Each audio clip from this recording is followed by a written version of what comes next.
Oh, you know what I love? Sports. Love sports. Sports. When it comes to Texas A&M. Where are you getting this information? Let me tell you. Welcome to TexAgs. I need to talk a little sports with you, Ags. David Nuño here with TexAgs Radio. Billy Liucci here on TexAgs Radio. Olin Buchanan. We will develop men, we will graduate players, and we will win championships on the field. The best way for us to win is to do it together. Do you realize everybody knows who you are right now? Very thankful for the 12th man. They've won us games. Been in college baseball for a while now, but I've never experienced anything like 12th man. That's about as pretty a throw-catch combo as there is.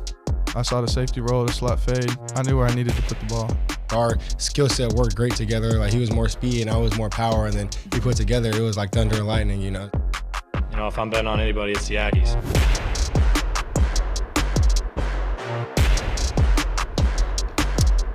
Good early morning to you. We're going to be doing a lot of those cheesy headlines. Welcome into TexAgs Radio, presented by David Gardner's Jewelers, Rollo Insurance Studio. The Go Hour, presented by the Warehouse at CC Creations, Monday, July 1st, 2024. David Nuño here with a tan Olin Buchanan. You look like you've been in the sun a little bit, buddy. I was in the sun Saturday, hanging out at the pool. All right. Yeah. Look at you. Little margarita action? No, just the sun. Just the sun. Buddy, we got our coach. Yeah, I think they made the right call. If you can't get Tony Vitello, yep, and I liked Kevin O'Sullivan at Florida, why wouldn't you? Yep. So if for whatever reason those guys are unavailable, then Michael Earley makes sense to me. I would have been happy with a lot of other guys. The OU coach, for instance, the Dallas Baptist coach, for instance. But I'm gonna allow your joke. Yeah, DBU. I say Dallas Baptist because DBU, that's Texas, D-Bag University. But if you can't get Vitello and you can't get O'Sullivan for whatever reasons, then it just makes perfect sense to me. Early, the players love him. These guys were tantalizingly close to a national championship, and if you get Early, you have the opportunity to keep the nucleus of that team intact. Yep. Heck, Oschenbeck is petitioning for another year, and if you do, and you also get a chance to kind of throw in a curveball at Schlossnagel, and now I got to go. I just think there's. It makes I just sense. think it was the right thing to do. Now, there's people, and they're watching, and they're going to comment, and they're going to say that we're ridiculous. This spin, everything is spin here. Yeah. Okay, fine. I just said there's a couple other guys I would have gone for if you could get them. But if you can't, this guy makes a lot of sense. And then they'll say, see, you are a little university. You can't get the guys that you want. Not necessarily. That's not how it works, because I think we could have had a lot of the guys that were on our list. Saturday, I wrote a column. And I was just saying that A&M should consider the coach at Clemson. No, not Bakich, because he was staying at Clemson, but Dabo Swinney. But consider his story. When he was an assistant who had never been a head coach, a position coach, not even a coordinator. Yeah. And they said, you know what, we like this guy. Let's make him the head coach. And he's the best coach they've ever had. And he's won 2 national championships. Kirby Smart was never a head coach. Well, don't you have to basically, you have to be an assistant at some point to become the head coach. Like, right. That's kind of like the path. Yeah, usually they say, hey, take the assistant and then goes to a mid-major and then proves himself and works his way up. No, but why? Well, skip the middleman. If you think this guy can do the job, and let's listen, I know there's a lot going to it, but it's not like it's brain surgery or rocket science. It's baseball. And the guy's been in baseball his whole life. So the players love him. The players, vehemently advocated for him. Let's also examine some of the whys behind what you just said there. This team was a pitch away from tying Game 3 of the College World Series. So this team is ready-made. This team is here to win now. Right? Yes. Okay. So if you have a chance to keep that team together, that was a pitch away from tying and you were up in game 2 to win it all. If you have that team that is ready-made, and most of the dudes have indicated they would come back for Coach Earley, who, by the way, is beloved over there, likable guy, up and coming, lots of great reasons. It is worth finding out. I'm gonna give you some other examples, OB. And look, Tony Vitello was he the hitting coach for TCU, whatever he was, associate head coach. He got his opportunity and it's worked out. Let's talk about some other ones. Eric Spoelstra was a career assistant coach for Pat Riley. Okay, right. They gave him the keys to the LeBron. He actually had Dwayne Wade the year prior as his first year. Gave him the keys to the Heatles, and he ended up winning a national or a world championship with them later. Okay, right. He's not the only one. There are several that have happened in recently. In all sports. I'll give you one right here. Are you familiar with the Dreamweaver? I am. Mark Weaver. I've heard about him. Played here, assistant coached here, became the head coach here, and what did he do this year? He won. He led his team to a national championship. I got another one for you. Tell me. Okay, and this one, Preacher. It's a TBD. A TBD. Okay. Sharon Miller, or Moore, at Michigan. Okay, I know that there's some people saying, they could have gotten for a big fish. They kept what they could, the stability of the program with a guy that knew the whatever players were staying. And I don't hear a big uproar about could they have gotten another huge name. They got a guy that understood the culture, the fabric of the players, and they're expecting for him to build on from what they've done there. Yeah, I just don't have a problem with giving somebody a shot, especially if the players are advocating for him, and especially if he's been in it for quite a while. And especially if he's been here and wants to be here, and especially if his name's not Jim or anything sound like it. Let me give you a bad example, but at least to help illustrate my point. When you have a championship caliber team, does A&M have a championship caliber team? Well, obviously, yes. Okay. When you have a championship caliber team, I don't want to say the head coach doesn't matter, but Barry Switzer won a freaking championship with the Cowboys. Yeah. Now, different. I understand, and he was part of the issues. And I hope we don't have Barry Switzer here. What my point is, when you have a lot of talent, let's keep that talent together, and let's go win. I agree. And again, look? I reference, don't take in the guy's name, Jim. Look, people want a guarantee, and if anywhere, you should know that there are no guarantees.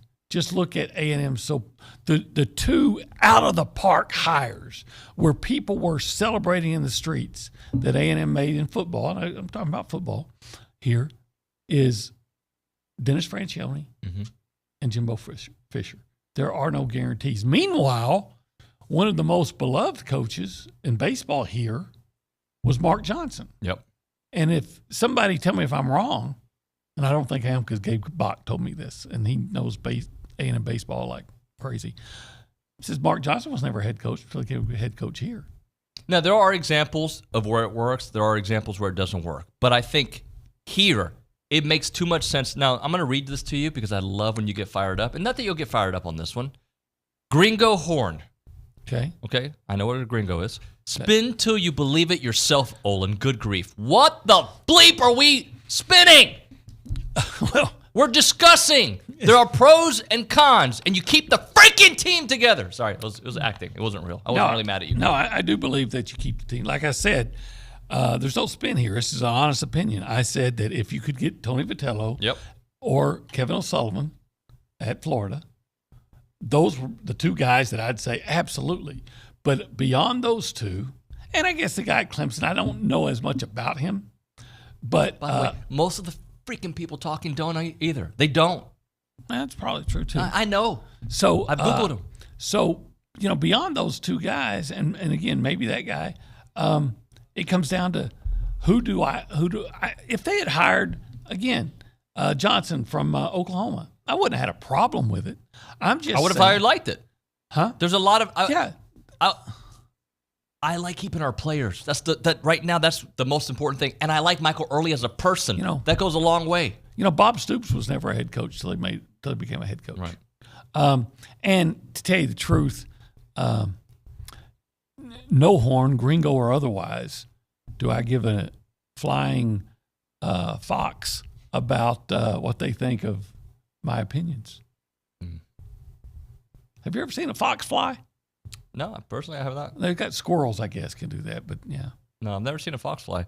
I'm kidding, guys. I really wasn't mad. It was more of an act. But my point is, every fan base, every pro host to their program is going to look at the pros and the cons for it, right? But if anybody wants to talk about spin, have you seen just this Schloss ridiculous?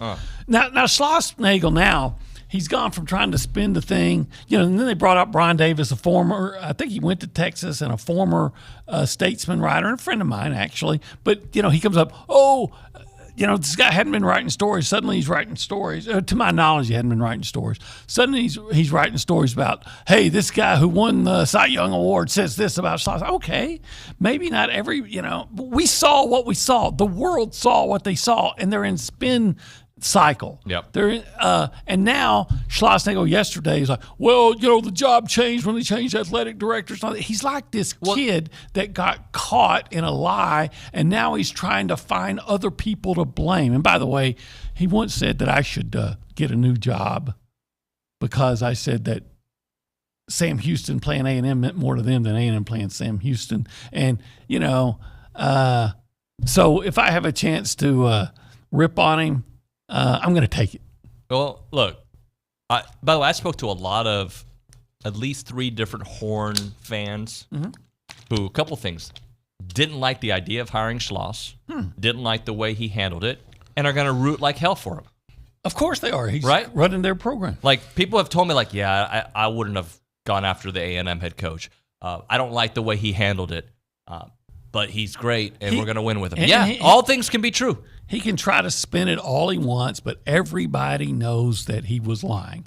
I talked last week to a major league scout, and I'm not going to say who he is because we were talking on condition of anonymity, so you can decide that you don't want to believe me or him. That's fine. And he told me that a bunch of scouts were at a major league park on, I think he said June 3rd, early June 3rd, I'm pretty sure is what he said, and that they were discussing how Schloss-Nagel had taken the job at Texas then. And he said, and so if we knew it then, it happened before that. So, he just got caught in a web of lies. And that, look. I really believe him. I do. I believe he came after that. He didn't think about it one time until they got eliminated. And then when Richard asked him, how dare you? Yeah, and then he's crying on his flight home or whatever. And he gets off and CDC is like, hey, man, I know you need a hug. I'm at a cemetery. Come here, let me talk to you. And then he gives him an offer. And then he goes to the... It's exactly how it happened. He goes to the Snook Cemetery where the truth goes to die. And here we are. So fine. Just if you want to take the job. People are going to be mad at you. But don't turn yourself into a groveling, petty liar.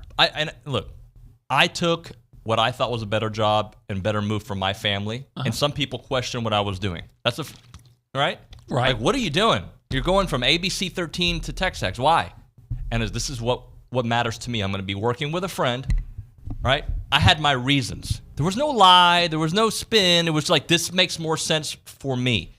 Nobody's going to get, we're going to get mad at you from going from A&M to Texas because you just don't do that. But, you don't need to spin it, bro. You want to be with your friend? Yeah, it's over. Fine. Yes, you were playing. And I'm sorry, when the margins are as thin as they are in the SEC and in the College World Series, if you are thinking about what your next move is at all, I got problems with it. Look, if the guy doesn't want to be here, I don't want him to be here. But just own up to it. Don't lie like you did.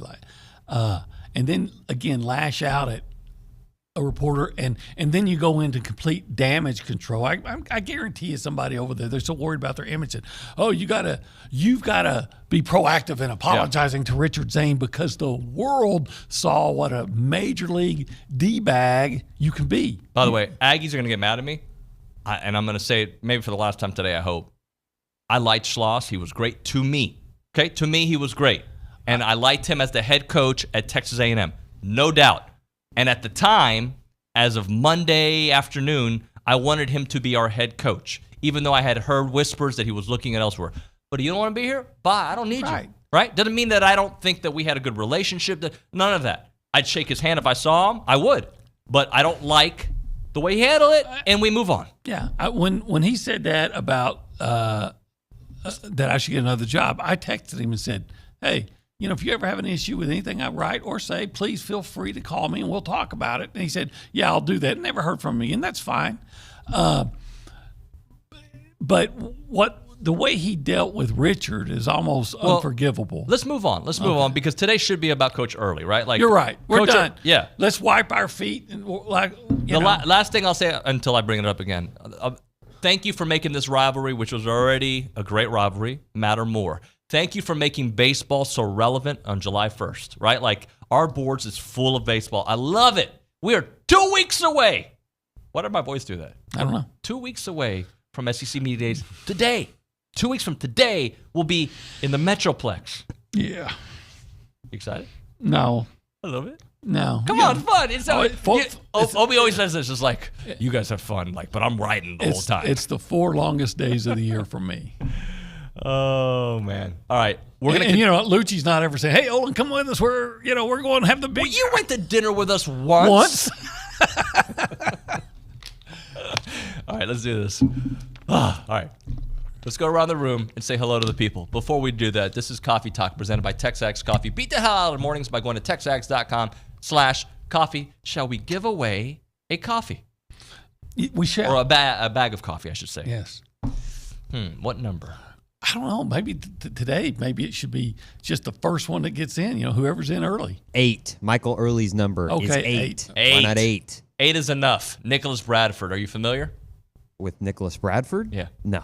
I know you've used that reference before. You look just like him. I mean, Google. I think we've done this before. Yeah. I'll go back and look. Yeah, if you just change your hair a little bit, Nicholas Bradford. You see that? A little bit? Yeah, I remember the show and I remember the name, but I don't think I can remember the... Willie Ames? Yeah, Willie Buddy Ames. He was Nick. He was Nicholas. Nicholas Bradford, you're right. What was the dad's name? David Van Patten was his real name, I think. Van Patten. Dick Van Patten. Yeah. Huh. His name was Mr. Bradford. Mr. Bradford. The mom? Mrs. Bradford? Seda Thompson. Is that right? That was her actress's name. Didn't he have like a big brother that wore like a leather jacket all the time? Yeah, it was... It's a good show. Yeah, it 1979. Really, yeah, we're old. All right, 979-693-1150. The 8th person will get themselves a bag of TexAgs coffee. Let's go and say hi to that Nick Savage. Nick, good morning, buddy. Good morning, y'all. I was talking to Bronny about this, on Saturday, or not Saturday, pardon me, Sunday, and the hire feels a lot like the Mike Elko hire, right? Because he's former coach, right? Only gone for 4 days, but former A&M coach.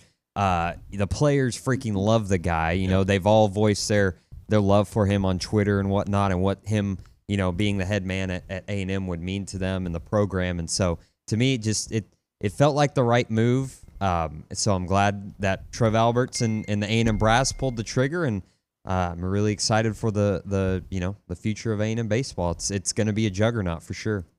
The University of Texas hired a coordinator as well for their football head coach a couple years ago. Yes, they did. Yeah, it happens. It does. Yeah, there's no spin. It's I think it makes sense for us, and I've said from the beginning, I think Coach Earley, my few encounters with him, likable personality, players love him. Obviously, you can look at the results offensively, how good A&M's offense has been since he's been here. There's a lot of reasons, a lot of arrows pointing in his direction. The arrow pointing against him, no experience as a head coach. I get it. Yeah. And only in Austin can you say, I wanted this guy or this guy, but if they're not available, this guy, what would be my next choice? I'm saying, hey, this guy was my third choice, but I get it. And then, you're spinning. Yeah.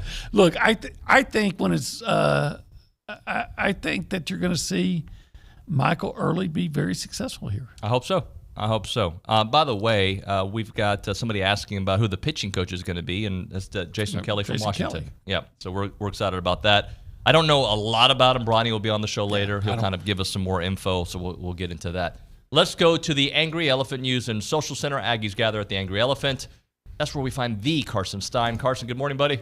Morning, David. How are y'all doing today? Going well. Going pretty well. I'm a little bit upset. What are you upset about? What are you upset about? I don't know. Yeah, I'm always upset about something. But you're smiling today. I know. I wanted to get a YouTube comment in for you guys. It says, happy for Early, but wondering how good of a job Trev Alberts did in selling our program. Did he not offer enough? I was surprised every big name went back to their schools. That's not how it went down.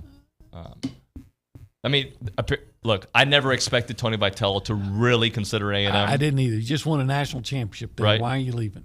And by the way, it's not often. But I hoped.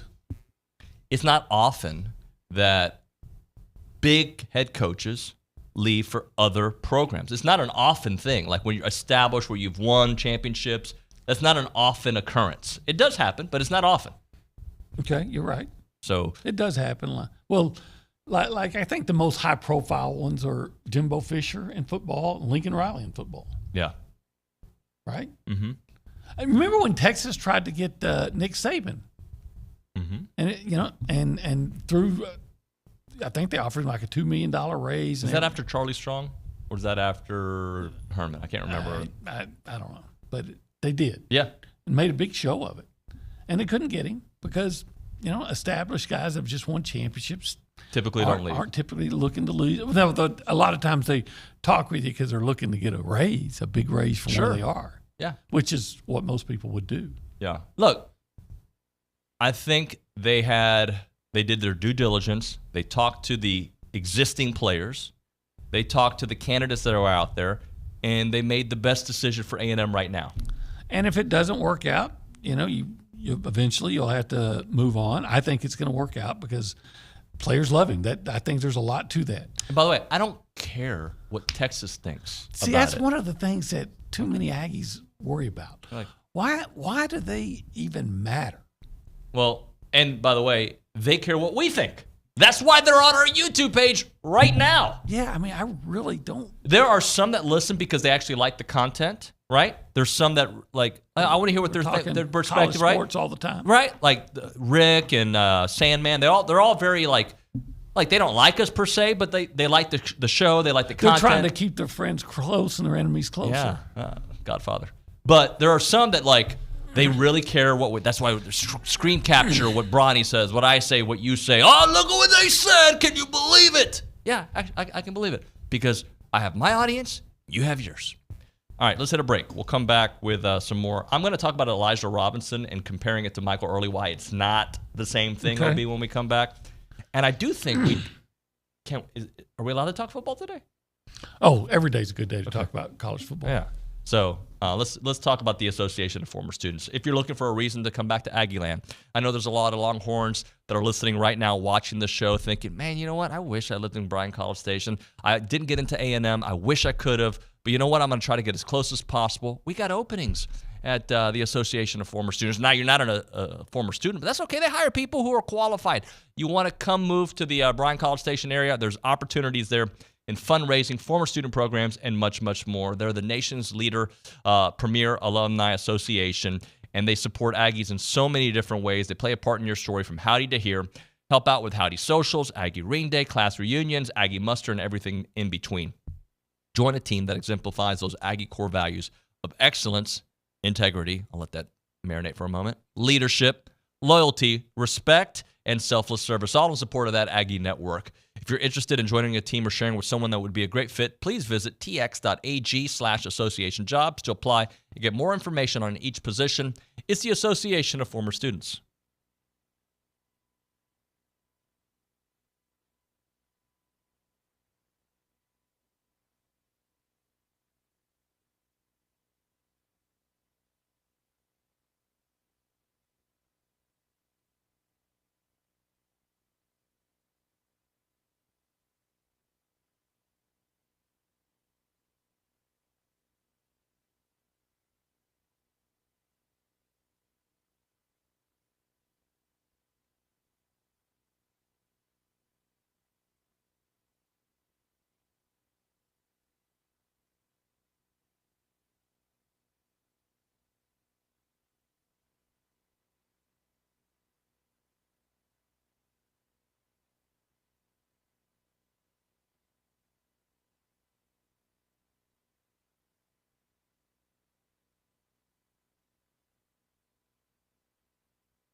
TexAgs Radio, presented by David Gardner's Jewelers, Rollo Insurance Studio Go Hour, presented by The Warehouse at CC Creations. People are asking about this TexAgs shirt. You can get that at CC Creations. They like the script. Looks good.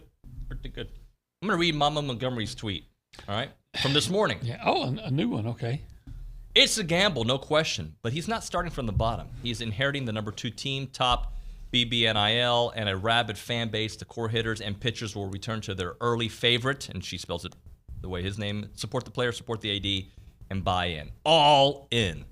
Well, even if you're an Aggie fan, even if you wanted somebody else, why would you not buy in now? Yep. I mean, it's not going to change, so go all in with him. So here's where people say, spin. This is different than Elijah Robinson, and I'm going to explain a couple of reasons. Okay. First off, I don't typically like players telling me what to do if I'm in administration. Just like I don't like fans and listeners telling me how to do the show, right? Like, of course we take feedback. There's no doubt about that. But there's information that maybe players don't know. Those are based on personal relationships, right? But there's another difference. Elijah Robinson did a fantastic job with a 7-5 football team. Okay? This is a team that was, again, an inning away from winning the national championship. There's just two different ballparks here. One is you keep this core together, you have a chance to go back to Omaha and hopefully finish the deal. Hopefully. The other was 7-5. Does it really even matter? Like, we need a complete reset. And not that Mike Elko represents a complete reset, but it brings you back to the closest you've been to the playoffs was with Coach Elko as your defensive coordinator. The highest that you were was then. And I kind of feel the same way about this. Coach Elijah Robinson, who I have a lot of respect for and did a fantastic job. That was the 7-5 football team. Those players wanted to tell you to stay. Like, well, this is who I want. Well, sorry, you need something more.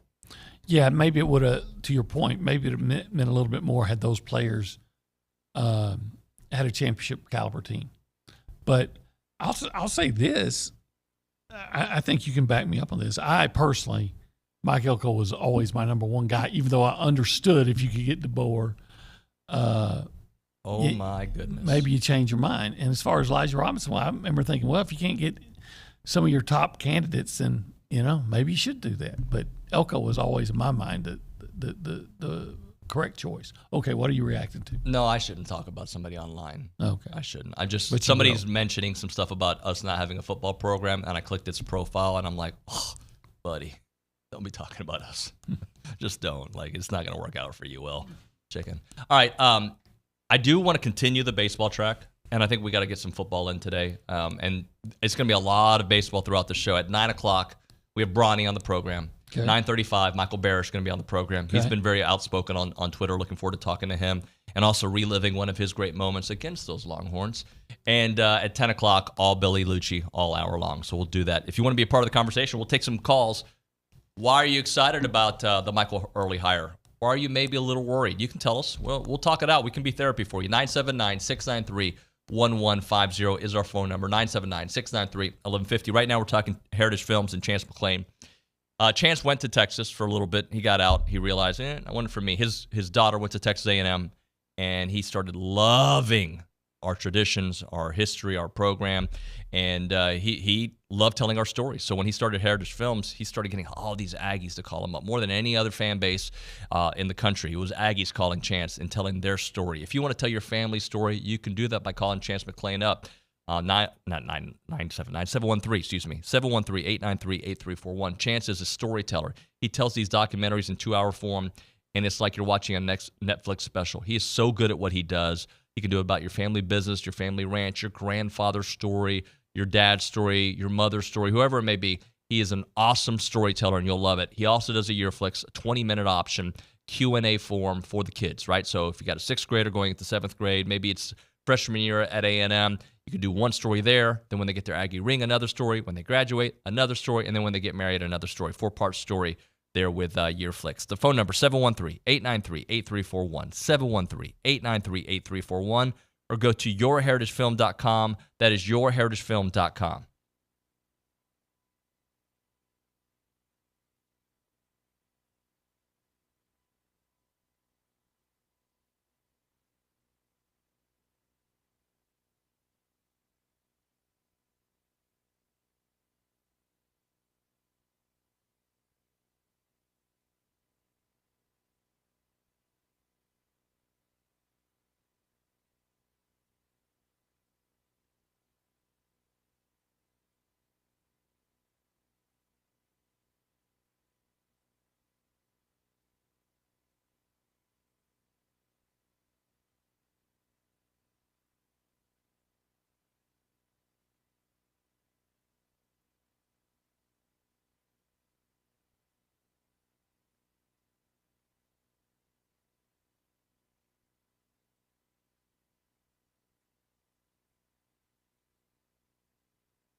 We're back here on TexAgs Radio, presented by David Gardner's Jewelers Rollo Insurance Studio. I want to apologize to Jennifer. She was on hold for 17 minutes. I didn't know she was on hold. I just didn't see when they messaged me that she was on there.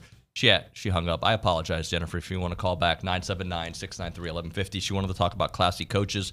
A couple text messages going in. Let's go to the Angry Elephant News and Social Center. Got somebody from Mexico texting the show. I know we got some folks listening in Kansas City, all around the country right now. We go to Carson Stein there at the Angry Elephant News and Social Center. Yeah, so we got Rodrigo from Monterrey, Mexico here saying, Early is an amazing hire. It's not just that the players love him and will play for him. Its resume as an assistant speaks for itself. And when an assistant gets his first opportunity in a big-time school, they're extremely loyal to it. It is a high reward, low risk hire, in my opinion. Okay, I'm with you, Rodrigo. Yeah, look, I don't know how it's going to play out. By the way, I don't know how it's going to play out with Elko. I don't know how it's going to play out for Sark this year in the SEC. I don't know. I don't know how it's going to play out for Oklahoma and Britton Venables, who just got an extension. There's a lot of unknowns, even with known names, right? Mm-hmm. So what I do know is this seemed to be the best fit for the culture and for the existing players. Yeah. And the existing players made that very plain, very obvious. And I don't necessarily think you have to listen to your existing players. But in this new world of college athletics, which is not really that new of a world anymore, their opinion does have to matter. Well, if you want to keep the best talent, you can. Yeah, especially when those guys were so close to a national championship. All right, let's go to the hotline. Jennifer is back. She wants to talk about classy coaches. Jennifer, sorry for the long wait on hold. Welcome to TexAgs. Jennifer. Talk, Jennifer. Hi, Jennifer. Jenny from the block. I knew you were going to say that. Let's just listen to her. Maybe she'll say something on accident. We can hear her private conversations. Jennifer? Are you breathing? I'm wondering what Jen has to offer. Jen? Jenny? 3, 2, 1. Hello? I hear me. Oh, there she is. There she is. Jen! Hi. Hello, what's on your mind? I want to call in and say he said that was his one and only job, but then how he left it, like you saying, they almost won. That's what I thought was very unclassy of him if he's a professional. I agree with you 100%. Yeah, Jen, I agree. I don't mind somebody going to what they deem to be a better situation for them, right? Yeah. I don't mind that. Yeah. But to do it after the whole exchange with Richard, to do it after almost winning a national championship, to do it to your rival, I have a problem with it. And to tell us that you weren't negotiating. Yeah. Hey, I'm talking to this coach to this athletic director every week, but we never talk about the draft. Come on. And then your assistants leave like they've never had to discuss anything with their wives. You lied. There's no other way around it. You lied. If you want to go, but don't lie about it. Jen, I appreciate the phone call. Thank you so much. Thank you, Jen. I think what they could have done had he not lied is say, okay, well, then go coach Texas, and we'll let Coach Earley take this team to Omaha. And it'd be like, remember when Michigan did that? Bill Frieder was their basketball coach, and he was going to he'd agreed to a job with Arizona State, and Bo Schembechler was the athletic director. He said, then take your ass to Tempe, and they made Steve Fisher the head coach, right? That's right. And did they win the national championship, or did they get They lost. They got to the final. Oh, wait. The first year, maybe they won that first year with Fisher. Or whatever, and then Fisher became the head coach. Then they lost later with the C-Web team, but you're talking about a different incarnation of them. By the way, one thing that Schloss did say yesterday in the interview was that the job changed. I didn't realize they were going to have him coaching the volleyball team. I would have left too. He wasn't coaching baseball anymore. Like I said, he looked like a little kid caught in a lie that's trying to find reasons and excuses. Never brought the changing job up before. He just said it was a job he didn't want to leave. 979-693-1150. How are you feeling about the Michael Earley hire? We go to Trey, who wants to talk a little bit here on TexAgs. Trey, welcome to the show. The issue has got to be with us. Trey? This is good. Because we always have this problem. There's always a delay. Yeah. But I don't even hear him. Trey, are you there? This is great. I love when the phone calls don't work. So awesome. It makes for great radio. Yeah, we got to do something to get this fixed. Yeah. But the last one, she could hear us. I Yeah, heard but it myself. took forever, though. Yeah, I don't know. I thought she was trying to say, well, I'm going to make them wait 17 minutes. Great play. All right, we go as we figure out the phone line situation. Go back to Carson. Let's get some more text messages in, Carson. We got one from Sutton in College Station saying another we do. parallel. Elko and Earley both personally and professionally wanted to be in Aggieland. Both guys' wives and kids wanted to be here. With the amount of time both jobs require, happy families are important. When Schloss first announced that he was leaving, and I said it obviously was more of a transactional relationship as opposed to a transformational. Like I want, and I think we all want whatever program, but especially at Texas A&M, you want to be an Aggie, right? You don't just coach at A&M. We want our coaches to embrace the culture, embrace the traditions, and be a part of the community. And I think Schloss was, by the way. I think he embraced it while he was here, part of the community. But obviously, it wasn't that important to him that you can leave. I feel like if you are really an Aggie, Texas isn't an option, ever. Ever. The thing that has me scratching my head of what he said the other day, and we didn't really in a position to have discussions, but when he said, I have goals. And so was part of the reason he went to Texas, goals. Mm-hmm. You just came an inning away, maybe even if you go back to game 2, a located pop foul. Yep. From winning a national championship. The one he's talking about is when Jackson Appel lost it in the lights and he couldn't find it, and he almost caught up to it. And if you make that, the way I'm saying, there was a leadoff batter in the 7th. If you make that catch, then the 2-run homer never happens, and you go to the 8th up 1-0, and you bring in Austin back. So maybe, but anyway, so what goals can you reach in Austin that you couldn't reach here? I mean, you're on the precipice of a national championship here. Yeah. Let's go Trey's back. I think line 2 is the issue, not line 1. We're going to see. Trey, tell me it's working. What do you got to say, Trey? Hey, guys, can you hear me? Yeah, we can hear you now. Trey Day, what up? All right, awesome. Hey, man, first of all, I think Albert's did a great job hiring Early. I think it's a perfect fit.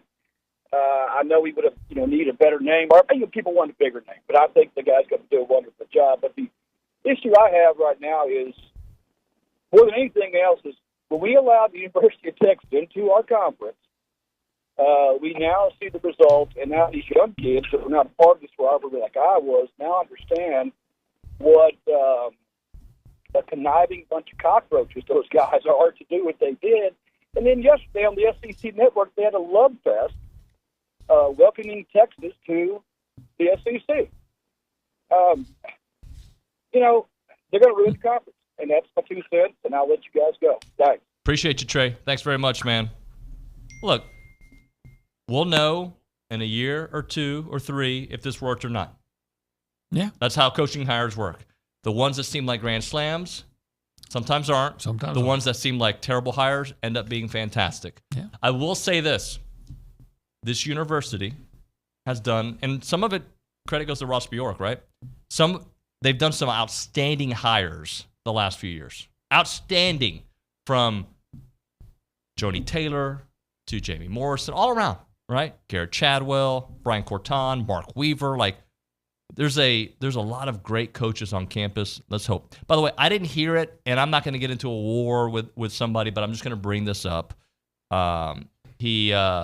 So Chili, who's an LSU fan who listens to our show, very polite, he mentions Jerry Hamilton just somewhat disrespected Brauninger on their show this morning and TexAgs. Well, I don't know what they said. I know Jerry. I used to work with him at Rivals. He was nice to me. Liked him all right. Yeah. I would hope whatever you would say on your show is the same thing you would say in real life into someone's face. Yeah. And by the way, I always clarify, that doesn't mean fighting, guys. It doesn't mean fighting. No, I just think people are nicer in person. Yeah. What do you have the stones to say, but in front of somebody with? You can attest to this. And I think, by the way, what you do on the air is how you are in real life. Yeah, for better or worse. Am I right? It is. This is me. This is you. Right? Like, yes. I'm the same way. Yes. So please, I worked with Jerry a little bit. I think it was maybe at Rivals, wherever I worked with. He was always very nice to me. And one of the complaints I heard was that we were spinning it pro A&M. Of course, in this chair, in your chair, OB, you are currently not sitting as a journalist. You are sitting as a talk show host with opinions. Yes. You can wear different hats. Louis likes to say an opinionist. Right? Like Stephen A. Smith, I know people don't like him, but he's obviously one of the most popular broadcasters out there. He is. He gets paid $80 million to do what he does. He can be a journalist, maybe not as much anymore, but he can wear the hat as journalist because he was at the Philadelphia Inquirer forever, writing about the Sixers forever, right? You can be a journalist, and you can also have opinions on a talk show. That's what the role asks for. Yes. I'm not breaking news in this chair. You can, right.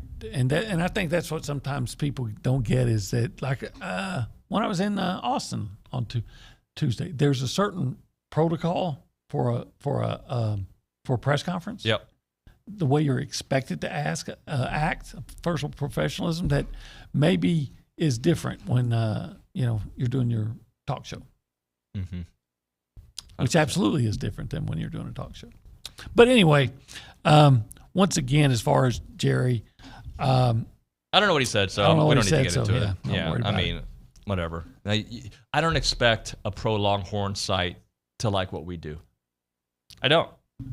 I just want to make this the last thing I'm going to say on it. Really, it is, unless I'm asked directly, is that if you didn't want to be here, go. Yeah, fine. Just don't lie about it. And the lies are, with the thing with Richard, but they go beyond that. If anyone believes that he and Del Conte, that this thing wasn't going on probably in early May, then I think you're kidding yourself. You don't have to believe what someone says just because they say it, because people are known to lie. And Schlossnagle got caught in a lie. Matt says, is he still a snake in the grass? And the other insults I've seen, how he came back to A&M. I guess from TCU to A&M, different situation. It's different. If I have to explain how different it is, then I don't know what to tell you. But was he at the College World Series saying that he wasn't coming, that he wasn't leading TCU? Who's TCU's big rival? SMU. Okay. Well, they just had a recent change from coach to – you don't go from A&M to Texas or Texas to A&M, in my opinion. I'm sorry, that's my opinion. I don't think you do it. And you certainly don't do it after knocking on the door of a national championship. But whatever. Like you I wouldn't want Texas coaches here, ever. It would be national news. I won't say that. If Vic Schaefer wants to come, if Joni ever decides to leave for whatever reason, if Vic Schaefer wants to come, I would welcome him. But here's the deal: had a successful coach at Auburn left for Alabama, or left Clemson for South Carolina, or Florida for Florida State, or Michigan for Michigan State. You know where I'm going with that? Mm-hmm. It would be that would be big national news. Yeah, and there'd be vehement reactions. Okay, so yeah, that goes without saying. The part that makes it different is the ball-faced lying. I do want to comment on something, but we have to hit a break here. It's TexAgs Radio presented by David Gardner's Jewelers.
2 minutes left on the Go Hour presented by the Warehouse at CC Creations. So, OB, let's just scenario. There's this guy I know. His name is Felipe.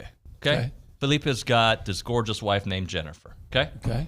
And Felipe goes out Did of she his... call earlier? No, a different one. Okay. Beverly, all right? Just in case. Beverly's beautiful. He loves Beverly. Okay? Beverly's got some things in her personality that he's noticed, but he loves her. He freaking loves her. All right.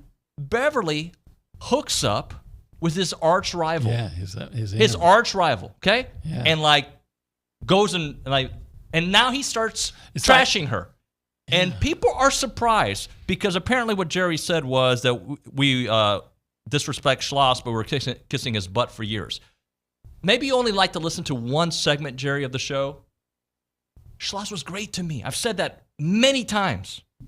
I liked his candor, how available he was for me. He was always very polite. There's things that I loved about Schloss that I'm going to miss, okay? No one's ever said he's not a good baseball coach. Great baseball coach, was great on the show. I don't like that he left for our rival. And I don't like that he lied after the World about it. Series, and he lied. Is it Felipe? Is that his name? Felipe. Yeah, my good friend Felipe. But I ask you Felipe why, and Felipe? Bev. Felipe and Beverly, all right? If Beverly was great for years, and he talks about how much he loves her, but then Beverly does the biggest sin to their marriage, then he's going to change his opinion of her. Opinions do When change. new information comes out, opinions change. When new information comes out, opinions change. It's true. Why is that All hard? kinds of things change. Like, for instance, Jerry Hamilton's computer, internet viewing habits may have changed.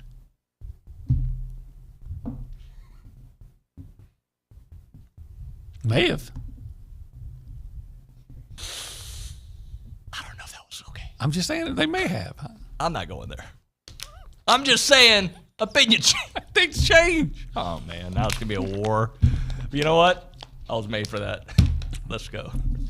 Thanks so much, OB. Appreciate you. Ronnie coming up.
Hello, everybody. TexAgs Radio, presented by David Gardner's Jewelers, Rollo Insurance Studio. Time to turn the page. Ryan Brauninger is in studio. Hello, Bronny. Good morning. How are you, man? I'm great. How are you?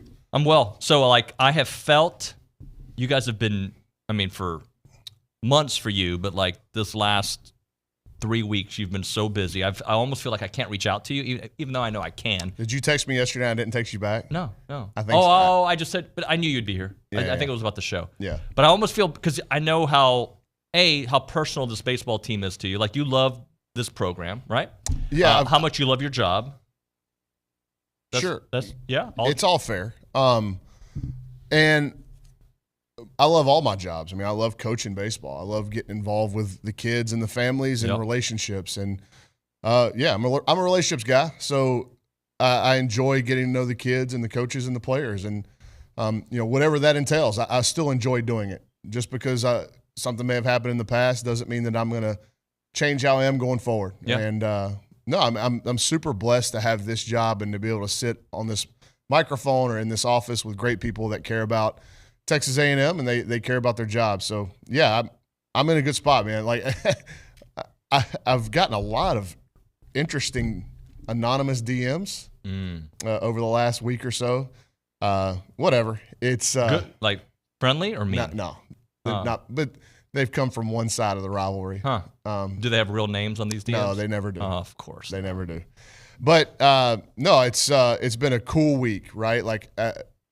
And we've kind of moved on from what happened and looking forward to the future under Mike Earley, and super pumped and super happy for Mike. Was a stand-up guy the whole time, and I know his family has got to be just absolutely over the moon about this news, and they had integrated themselves so kind of deeply in the community that they felt like they were residents of College Station first, and then whatever they were with their job titles after that. And so for them to come back to the community, I think was massive for Mike and his wife, Lisa, and then obviously their kids. And I think they just loved it here. I think they loved being members of the Bryan College Station community first. And then, they also, it helps now that Mike is the head baseball coach. It is very difficult to look ahead when things keep being brought back, but I do want to do a good job of looking ahead what this program is going to look like. I think that's where we need to start going. So let's talk a little bit about why it makes sense versus why others think it doesn't. And I'm going to read you a message that came in to me. Everyone talks about the first-time hire and compares it to Vitello, Kirby, et cetera. The part everyone's missing that I think you should at least acknowledge is first-time head coaches you mentioned. Everyone mentions they have more experience, which made them candidates to be a head coach. Vitello spent 4 years under Van Horn and at TCU. Second coach was recruiting coordinator. That's the issue with Early, was a volunteer his first 2 years. This past year, he was full-time for the first time. I want you to take that and explain the why it makes sense for this team, this program right now. Well, it's not just Tony, though. There's a bunch of really talented, really good coaches in college baseball that were somebody took a chance on. Mm-hmm. Kevin O'Sullivan, Tim Corbin, O'Connor at Virginia. All of those guys were promoted from being assistant coaches. Eric Bakich at Clemson. Michigan took a chance on him. Somebody had to take a chance on these guys. And I think Billy did such a good job of explaining kind of how the week went. And I think Mike Earley was in a group of candidates, right? That was, okay, we have our shoot for the moon. Let's see if we can pull somebody that nobody expects us that we can, pull somebody off of a top program nationally, everybody knows, whether it be O'Connor, Vitello, whatever, O'Sullivan.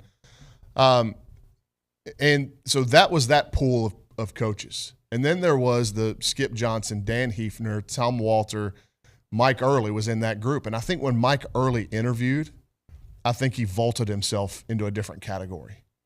And I think that interview went so far in making his dream of being the head coach here one day a reality.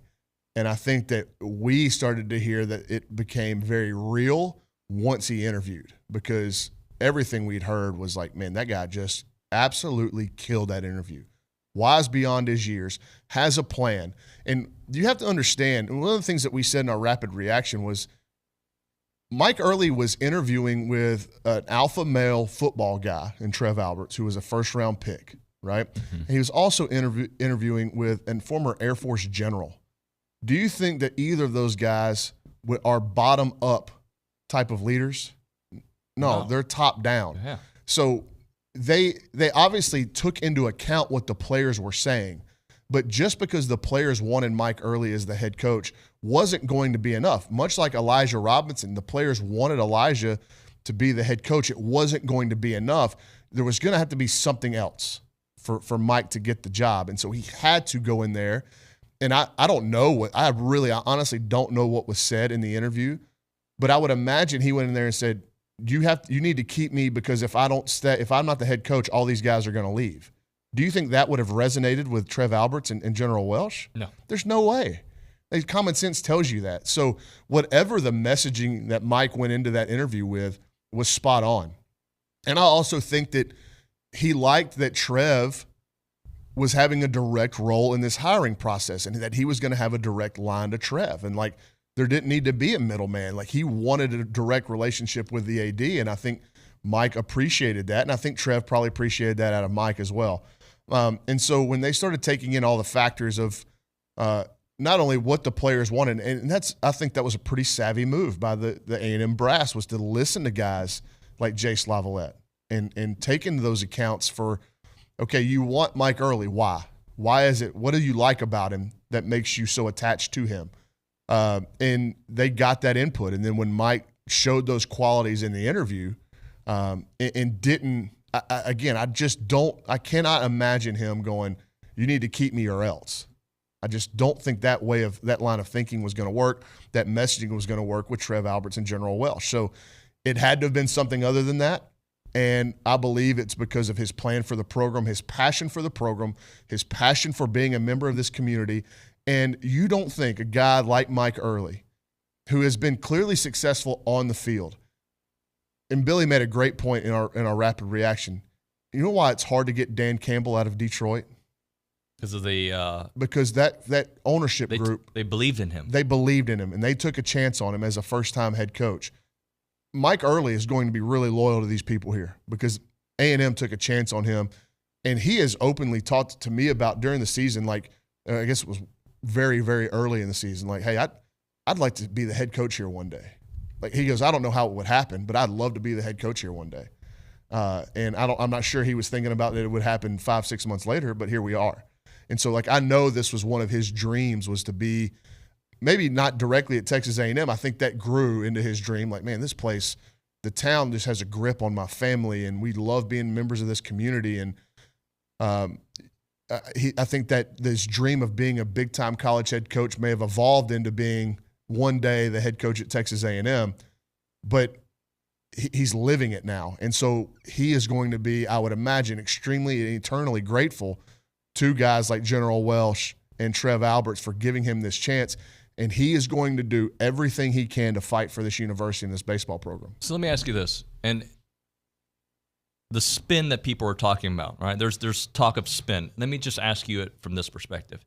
Is it spin to say that somebody knocked their interview out of the park and the core of the team wants this guy to play here, and this team is not a 7-5 football team like Elijah when those played? This team was knocking on the door of a national championship. Is it spin to believe that with all these pieces that you have coming back, potentially because of the head coaching hire, and because he knocked out the interview out the park, is it spin? Well, the word spin and how it is associated with this scenario or any scenario, it goes away when the results start happening. Mm-hmm. You know, if Mike Earley comes in here and starts winning games, I don't have the time or the wherewithal to pull the bookmarks from everybody that said we're spinning this stuff. I don't care. Like, it's all going to come down to results, whether you hired Mike Earley or Joe Torre. Yeah. You know what I'm saying? Like, it's going to come down to winning games. Mike Elko across the street, he's dominating every aspect of this head coaching role so far. Like, he's been exquisite at every part of it. But ultimately, what's it going to come down to? He has to win games. Win games. And he knows that. It's not lost on him. And Mike Earley knows that as well. So, yeah, I don't really understand this spin. We're talking about exactly what happened. And yeah, what do you want us to come on here and just bash the guy because he's never coached? He's never been a head coach before. We're acknowledging that. It's something that we're noticing. It's a very real thing. But at some point, Tony Vitello had never been a head coach in a game before. Kevin O'Sullivan had never been a head coach in a game before. So yeah, it's a roll of the dice, no question. But it's a little bit more calculated roll of the dice, understanding that the guy knows the university, he knows the roster. And oh, by the way, in this era of college athletics, you having a good year 1 can very much set you up to have a good year 3 or 4. Absolutely. You know what I'm saying? So if he's able to keep this roster intact and they roll out a starting lineup that includes Jace Lavalette, Caden Sorrell, Gavin Grahovic, Hayden Schott. I know Schott depends on the NCAA stuff, but you get what I'm saying. Like, if he rolls out a lineup next year that is super talented and they win a bunch of games, then everybody's going to go, hey, this young guy's kind of got it going on. And he kept the roster intact. He kept the recruiting intact. He's killed it in the portal. He's getting a new stadium. The fan base is as motivated as it's ever been. They're super competitive on the NIL front. Like, the ball is rolling at Texas A&M, where a place that previously, prior to Jim Schlossnagle, you'd had 2 head coaches or 3 head coaches over the past 40 years, 50 years. So there's more of a past history of keeping the baseball coach, if you like him, here for a long time. And Mike Earley, 36, going on 37 years old, he could be here for a while. And if he gets the ball rolling in that direction, and think about just how much youthful energy he's still got, how many years of youthful energy. You see Tony Vitello in his mid-40s running and jumping into the crowd after they win the College World Series. Like, there's a chance for this program to maintain a lot of juice over the next few years. And I think Mike has people that he trusts implicitly in this profession that he's gotten, like, kind of cut his teeth with. Mm-hmm. And how that coaching staff, and we'll talk coaching staff, I'm sure, in a little bit, but how it all rounds out. And I think that these off-the-field roles, because baseball as an organization, college baseball as an organization, much like football, like your organizational structure and how it all looks from a not just people on the field but off the field, I think it's really important. And so how he rounds out his staff from everything from, trainers and physical therapists to does he put a lot of money into a analytics hire? What about these player development roles? Like, there's a lot still to be done on the coaching side, but he is cataloged an impressive Rolodex of names because he's really made an impact in the baseball world outside of Texas A&M. And he's got ties to the Midwest. He's got ties to the West Coast. He's got a bunch of ties in Arizona. And just because how he's handled his business here at Texas A&M, obviously I coach in one of the biggest travel organizations in the country. So I'm pretty connected in that world. There's not one person that was upset with this. I mean, everybody's going, yeah, it's a big job for Mike, but we like Mike. Like, Mike can do this. Everybody's saying, yeah, it's a big job for Mike. That's a roll of the dice for A&M. But Mike can do it. Well, and then let's talk about what has to happen. You got to keep the core of this team together, and you got to hire strong assistants around him. So let's speak about some of these assistants that it looks like it's trending towards. Is it Jason Kelly, the pitching coach? Jason Kelly, and I'll say this about Jason Kelly. Spent some time at LSU. He's the one that I know the least about. Okay, and so I'm interested to get to know him. Dug into his past a little bit. I know in 2018 he was the D1 Baseball Assistant Coach of the Year, National Assistant Coach of the Year. So he's been very successful. Obviously, he was hired out of LSU as their pitching coach to be the head coach at Washington. I don't think that just randomly happens. I think you've got to be really good at your job for you to, just like Mike Earley, to be an assistant and then get a Power 5 head coaching job. And so I think it's also a very interesting commentary on the direction of college baseball. And everybody talks about this conference realignment and then what those schools out west who were left, whether they went to the Big Ten or they were left without a home, like, what does the future of their non-revenue, like high revenue producing sports look like? And baseball will be one of those, especially in that region of the country. So you just plucked a sitting Power 5 head coach, I guess Power 4 now, to come be an assistant at Texas A&M. And I'm just going to tell you this, the remaining spots on Mike Early's staff, he will have a chance to hire sitting head coaches. And everybody's realizing, like, where this whole thing's kind of going. And so to pluck Jason Kelly out of a head coaching role to be an assistant, I think there's something to be said for that. And obviously he and Mike have a past history together at Arizona State. Their paths have crossed quite a bit. And Coach Kelly, everybody calls him JK. Coach Kelly will have he will be like their West Coast connection on the staff. He was born and raised in California, played at Cal Poly, spent a bunch of time in California. Well, what do you know about like last year's A&M roster?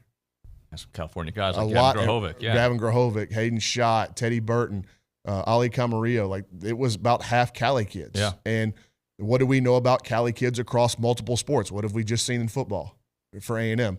The linebacker. Well, not just the linebacker, Adonis Curry and Hassan Longstreet. Like, 3 of the top 5-6 players in the state of California are committed to Texas A&M. So what we're seeing is, because the college athletics out there has just not ever been at the forefront, especially over the last 10, 15 years, a lot of the top players are leaving. So having a guy like Jason Kelly that's super connected in that world, and Mike Earley is too. Like, Mike Earley's really connected to some of the top travel ball teams in California.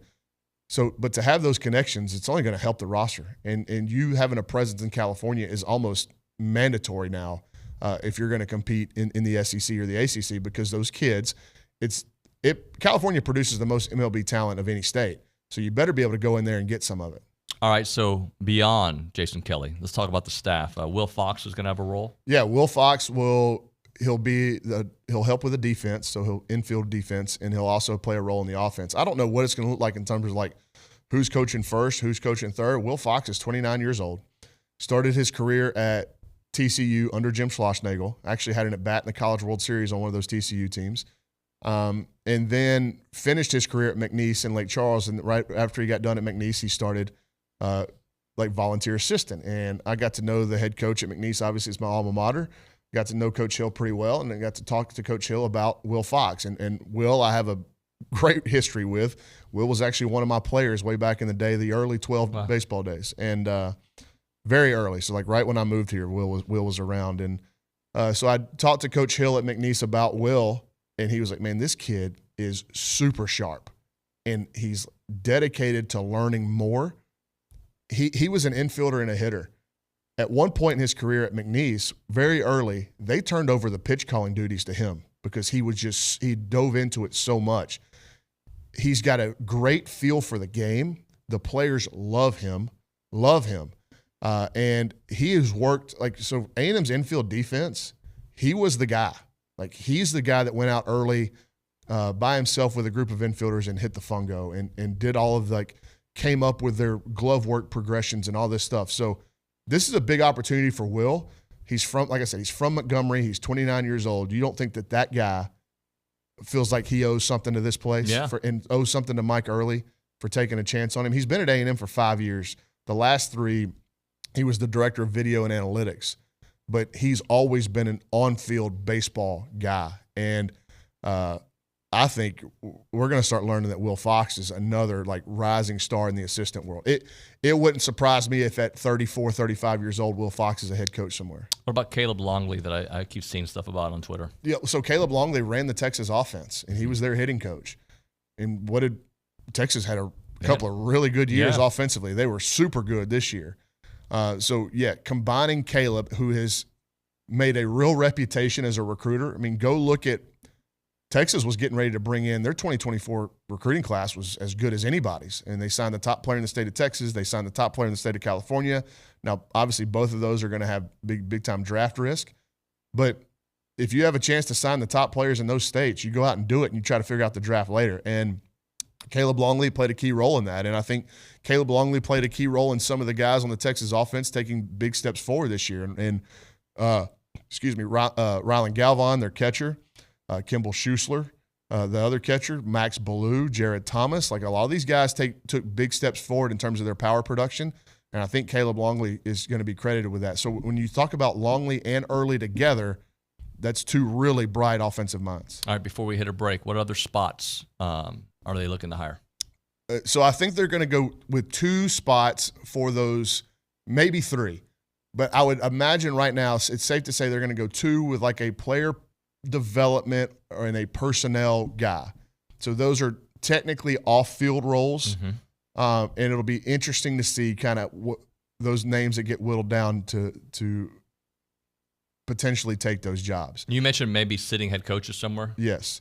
And then I know that they're in the market for a strength and conditioning coach. I think they're getting close there. I think they're getting close. I don't want to say for certain, but I think they're getting close. All right, we'll hit a break here. We'll come back with more with Bronny. If you want to ask a question, we'll try to get to those here in the next segment, 979-693-1150. Right now, Milliken Reserve Time, Farm to Table Community in College Station. They got homes, they got trails, they got farms, they got wide open spaces with a mission to build a healthy community around nature.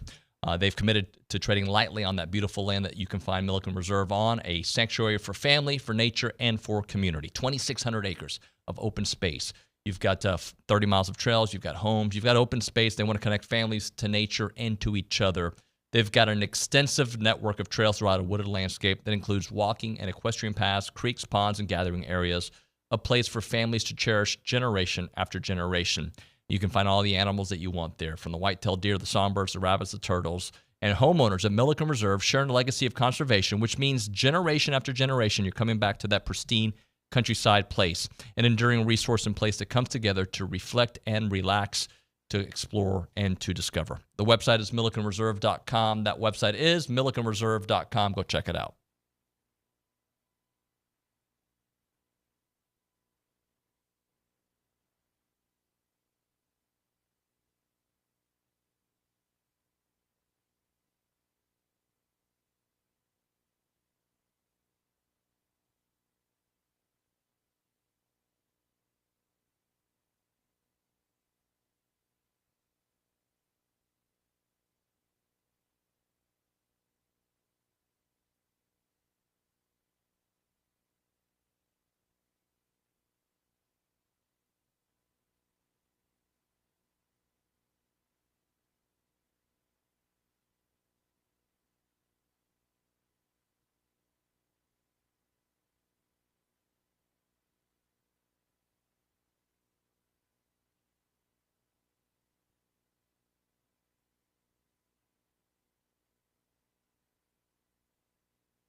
TexAgs Radio, presented by David Gardner's Jewelers, Rollo Insurance Studio.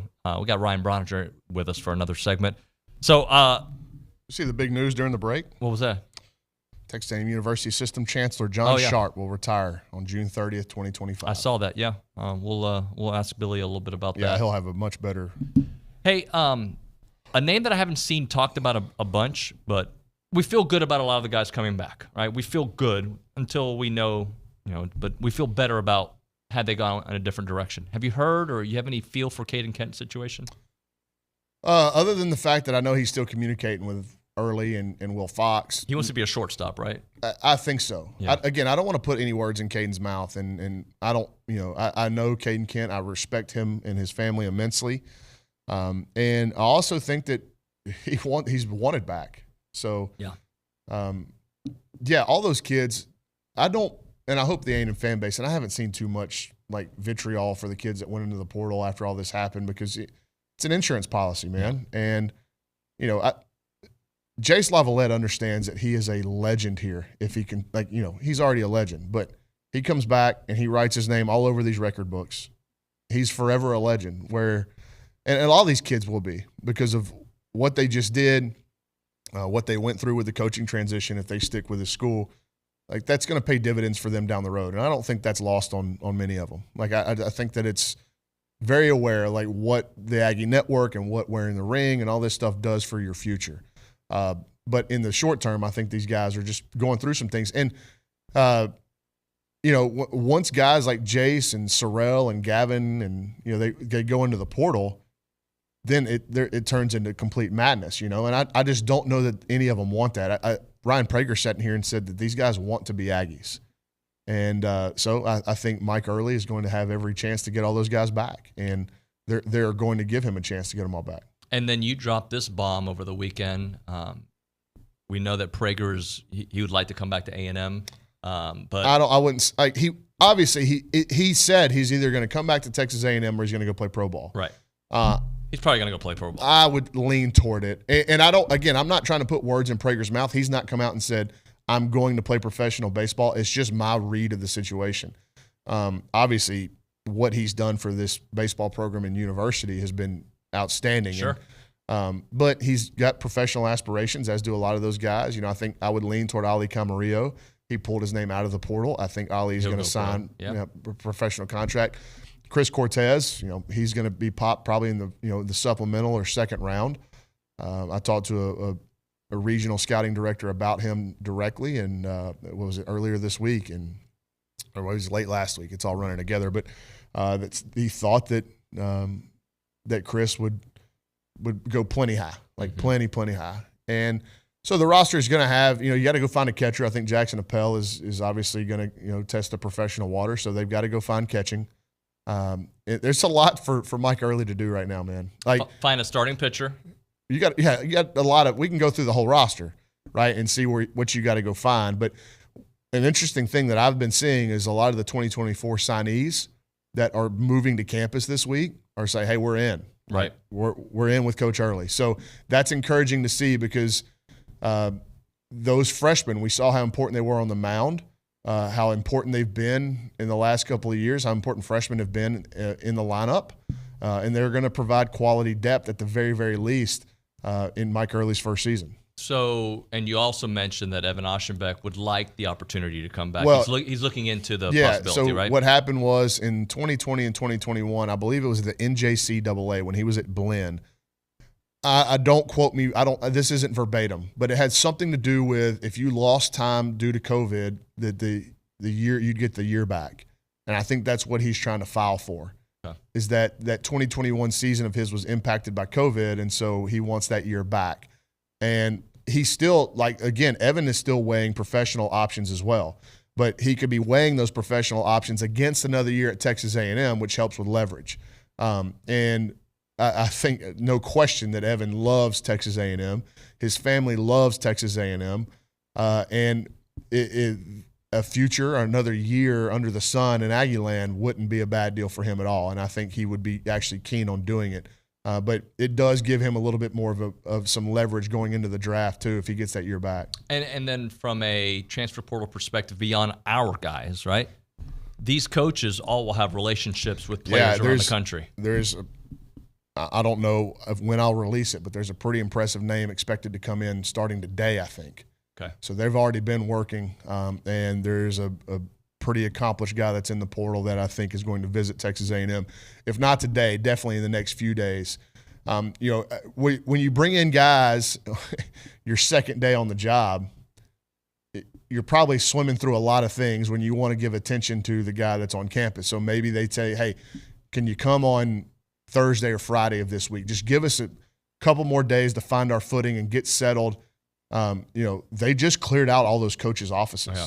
Like, what is even in Mike Earley's office? Does Caleb Longley even have a place to sleep? Right. Will Fox obviously has been living here, but there's a lot of changes. Jason Kelly is coming from Seattle.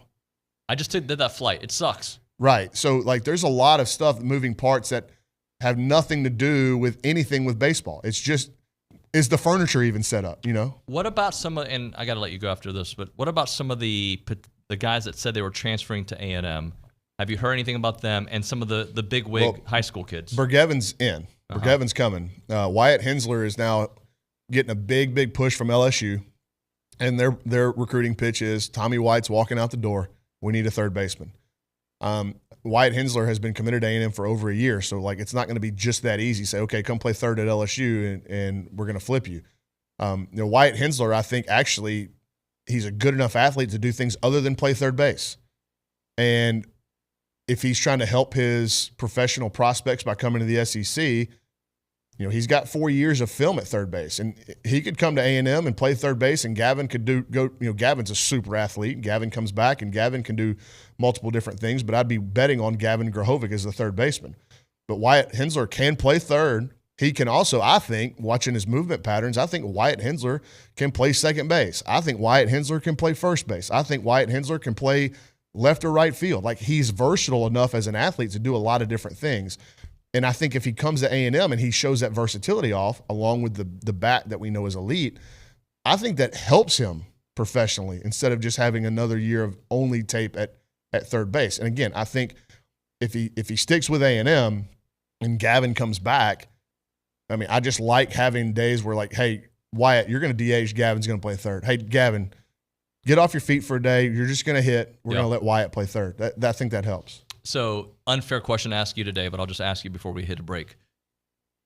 A really good chance of having an elite roster next year based on what's coming back and maybe some of the guys coming in. For sure.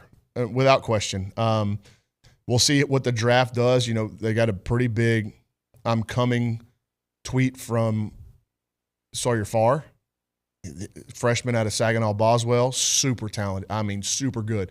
Going to look like Braden Shoemake. That's what he physically profiles as. And I think I've been getting a lot of DMs about him. I think he's a sixth-generation Aggie. I could have that wrong. Oh, wow. Somebody has DM'd me about his whole family and lineage are Aggie. So I think it's important that he comes to school here. But again, these guys can show up on campus, and the draft still hasn't happened. Remember last offseason that Isaac Morton got drafted while he was sitting in the coach's office. Yep. He was here at A&M. And so the timing and the calendar of all this needs to be fixed. Again, that's just another thing that Mike Earley's having to work through right now. So he's swimming in it, but man, I can tell you the fan base this, he's super motivated. He is super proud to be the head coach at Texas A&M, and it means something to him, and he wants to do as good of a job as possible. So if you're listening to this and you want to help out, Texas Aggies United. Yes, sir. Honestly, everybody, small, big, doesn't matter. You want to help contribute, and if you feel jaded by what happened in the last week and you want to feel motivated, and I think a lot of Aggies have, go to Texas Aggies United and do what you can. Thank you, Bronny. Yep. Appreciate you. All right, when we come back here on TexAgs Radio, we're going to continue the baseball dialogue because we've got Michael Barash joining us. We'll chit-chat a little bit about his time at A&M and his thoughts on how all this stuff has unfolded. Right now, we're talking Rollo Insurance, the official insurance provider of TexAgs Radio. The difference is real. They're an independent insurance company built around educating you on exactly what you're paying for, doing the shopping for you so that you can accomplish all of your insurance goals. They can write any form of insurance to anybody in Texas, and they've got several offices around the state and beyond as well. 53 offices, though, in the great state of Texas. They are super local. They go to everything. Jason was in Omaha for the national championship. He was there enjoying. He goes to all the football games. So does Jackson. So does the entire crew. They love being a part of this community, and that's why their headquarters is on Highway 6. They may be a national brand now, but they're all about Bryan College Station. Headquarters on Highway 6 in College Station. Call them up, 888-44-ROLLO, 888-44-ROLLO, or go to rolloinsurance.com. That's rolloinsurance.com.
All right, we're back here on TexAgs Radio, presented by David Gardner's Jewelers Rollo Insurance Studio. Let's go straight to the hotline.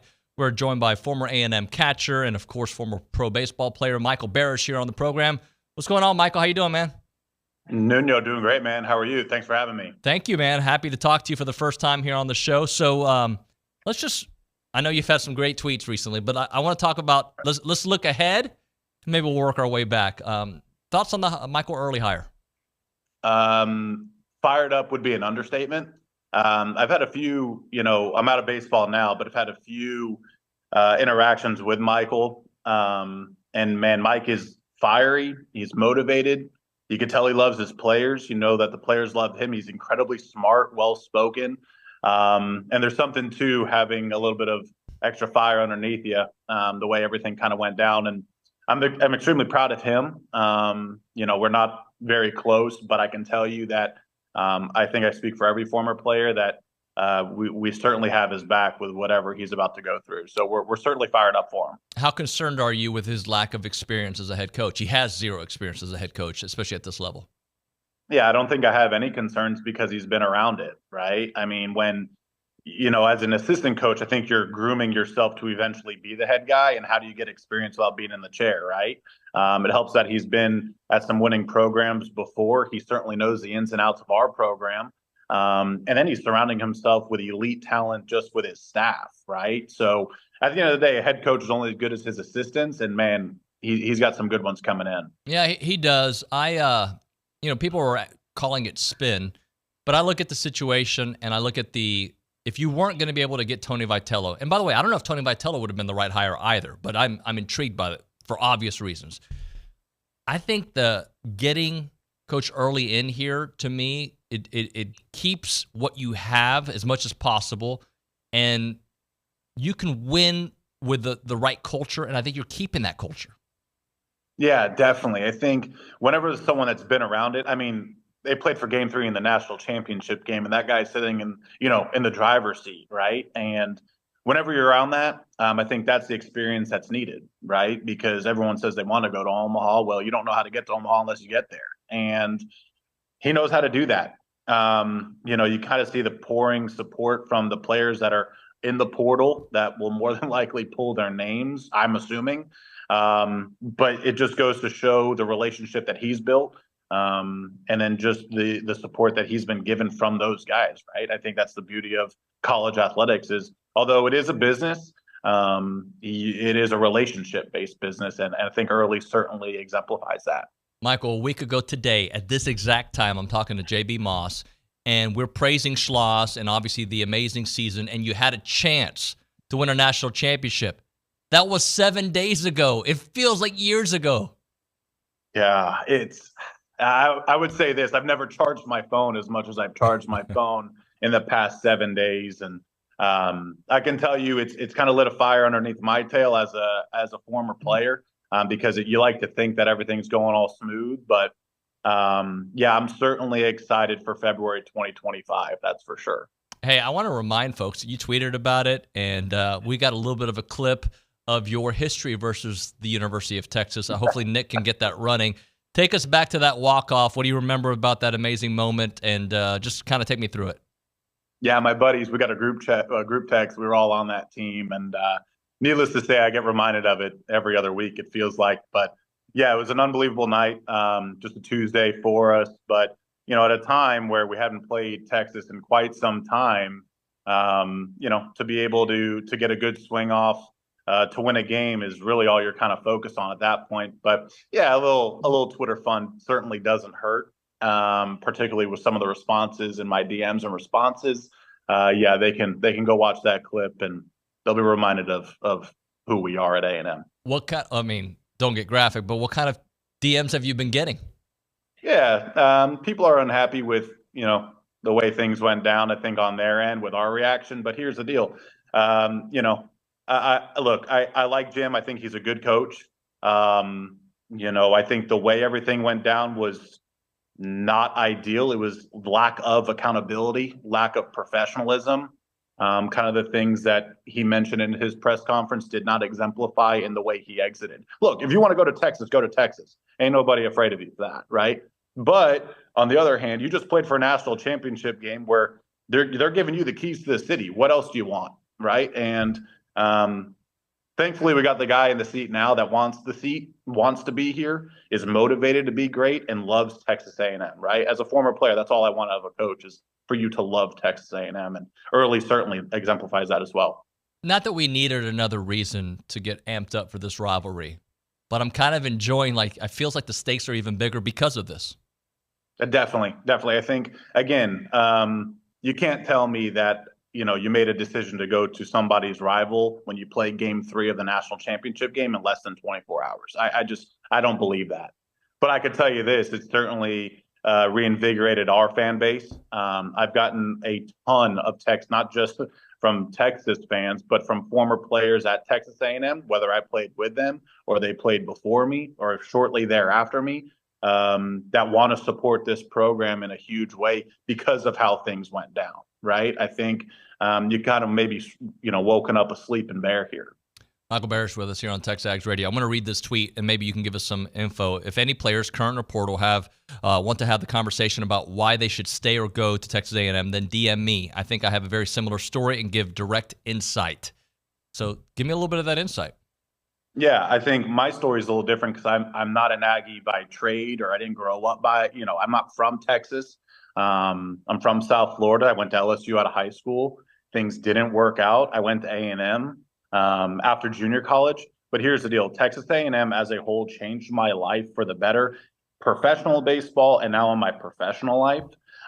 Every core value that I was taught under Rob Childress, I exemplify in my daily life today as a working professional, right? Accountability, selflessness, relentless attitude, just being a ridiculously tough person to beat. And Texas A&M is a blue-collar university. It's built around that. And I think this program is built around being blue-collar as well, right? I think that's something that I'm proud of. And again, just take baseball out of it. The degree you get out of it opens up more doors. I've worn my Aggie ring in airports and have had conversations with CEOs of multi-billion-dollar companies by accident because they're like, hey, I recognize that. And I mean, there's not many places where you can say that. And again, take athletics out of it. It's the experience you get with the brothers. It's the experience you get with your buddies. You get a world-class degree. And on the other hand, you get to win quite a bit, a chance to play for a national championship. So that's certainly a bonus. Michael Barash with us here on TexAgs Radio. How important is this staff that Coach Earley's putting together? How important is it for a first-year head coach? Huge. I think that's why the beauty of bringing in, I don't know if it's official yet, but Justin Kelly from UW, an unbelievable coach. I remember when he left LSU to go take the UW job, the LSU fans were not too happy because he's that good, right? You bring in Caleb Longley, who's an elite hitting guy, because at the end of the day, Michael's going to have a lot of executive and administrative duties that are going to take him away from doing the day-to-day baseball, which is where your assistants come into play enormously, right? He's going to have to do, the administrative meetings, the donor meetings, things like that, just to get everyone fired up. So you really have to lean on your assistants. He's bringing in the people that have been there. And he's bringing in a guy that's been a head coach at a Power 5 program to be his assistant. Like, talk about a monster of a staff, right? I'm assuming Hutch is going to stay. He's been the mainstay for 30 years, knows every in and out of this place. And I'm unbelievably excited to see them get to work here in the next week to 10 days. Still a lot of unknown, Michael, but last thing for you. What do you think if the core group, not the ones going to the pros, we know Braden and possibly Prager and others will be gone, Jackson Appel, the position, but what do you think this team is lacking or missing? What do you think they need for next year? I think here's the deal. Prager, let's just assume he's gone, assume Montgomery's gone. You're never going to replace those guys, right? But at the end of the day, if you keep the core group together, the Lavalettes come back, the Caden Kents come back, right? I saw Ali Camarillo pulled his name. Look, at the end of the day, they're always going to get unbelievable talent. But what I love so much about this team, and by team, I mean the players cohesiveness, the players, joining together, the camaraderie that it seemed like they just love to be at the ballpark together. When you have that, you have something special. And then you combine their talent, their work ethic, all the things like that. There's no doubt in my mind the sky's the limit. I don't really when they need is just to continue down the road that it seems like Early is going to take, right? So I'm unbelievably excited for them. Michael deserves this. The staff deserves it. The university deserves it. And unbelievably fired up to see how this thing goes. Michael, thanks, man. Let's do it more often, all right? Yeah. Thanks, Nuño. Talk to y'all soon. Take care. Giggle. Michael Barash here on TexAgs Radio. Appreciate his time. We'll hit a break here. We'll come back with Around Aggieland, that and more. It's TexAgs.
Poor Kay Naegeli. She prepares all this stuff around Aggieland, and we always run out of time. Around Aggieland, presented by Norman G. State Bank. Norman G. State Bank, rock solid. Banking the website, normangstatebank.com. There can't be that much going on. Hey, what do you know about Mr. Brightside, the song that just played? It's a jam. We It play is on a the show. jam.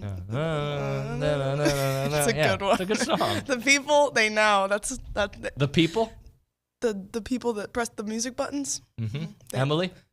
Shout out Emily. Killed it. Yeah, Killed it with Emily's that been one. on a heater Can't this even hour. lie. Yeah, the song for Bronny was like I got a just message on bangers. TexAgs on it about bangers it. Yeah. on bangers on bangers. Just Yeah. keep going. Keep I'm going. still waiting on a rap song or a Bad Bunny song, but it's okay. No Bad Bunny. Or Zach Bryan, because Nick won't put Zach Bryan on the playlist. Ooh, Nick, that's a character Oklahoma flaw. Smoke Show, it's a jam.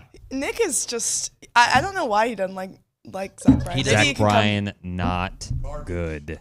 He doesn't like good music. That's why he wants to hear like and he sticks. Megadeth. Yeah, that is true. And he sticks to his takes too. He doesn't switch up. I'm not because- changing. I don't like it. Ah. He's been grumpy today. Today's a day to celebrate. Yeah, Nick, get excited. How's Papa Naegeli doing? He's all right. You know. I was gonna call him. I will say Friday to see if he wanted to hang, but I got a migraine and I hated the world. I think I was around you guys after my flight. I didn't sleep. Right? I was around. Yeah, that was a rough Thursday. day for you. Yeah, And Omaha was really, really fun. Shout out to everyone that we and my dad met in Omaha. Everyone was super great. Yeah. And a lot of Aggies coming up to us saying that they loved us. Anyways, I'm going to get to this real fast because we have a press conference soon. Yeah, we do. Tuesday. That time has not been announced, but Michael Earley, as we know, was officially named the next head baseball coach. No assistant coaches have officially been announced via press releases, but Jason Kelly, obviously from Washington, he is the head coach, will join to coach A&M's pitching staff, and then Caleb Longley will come from Texas, and then Will Fox and Jason Hutchins are expected to remain on staff. Recruiting news. We've not really got to this at all. It's a big fish. Noah McHale has committed to Texas A&M, the 2025 class, and he is out of California. He chose the Aggies over Alabama, Georgia, Michigan, Florida State, and plenty of others. That's a big get for another Mike head coach here at A&M. And also, 5 Aggies punched their tickets to the 2024 Paris Olympics. That is Fred Curley in the 100-meter, Jacob Wooten pole vault, Maggie Malone javelin, Brandon Miller 800-meter, and then Lamara Diston earned her spot for Jamaica in high jump. So best of luck to the Aggies in the Olympics. And a reminder, that will start on July 26th, though. Can't wait to see them. Excellent. Thank you very much for your time, Kay. Of course. When we come back on TexAgs Radio, Billy Liucci.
My 4 Spanish listeners.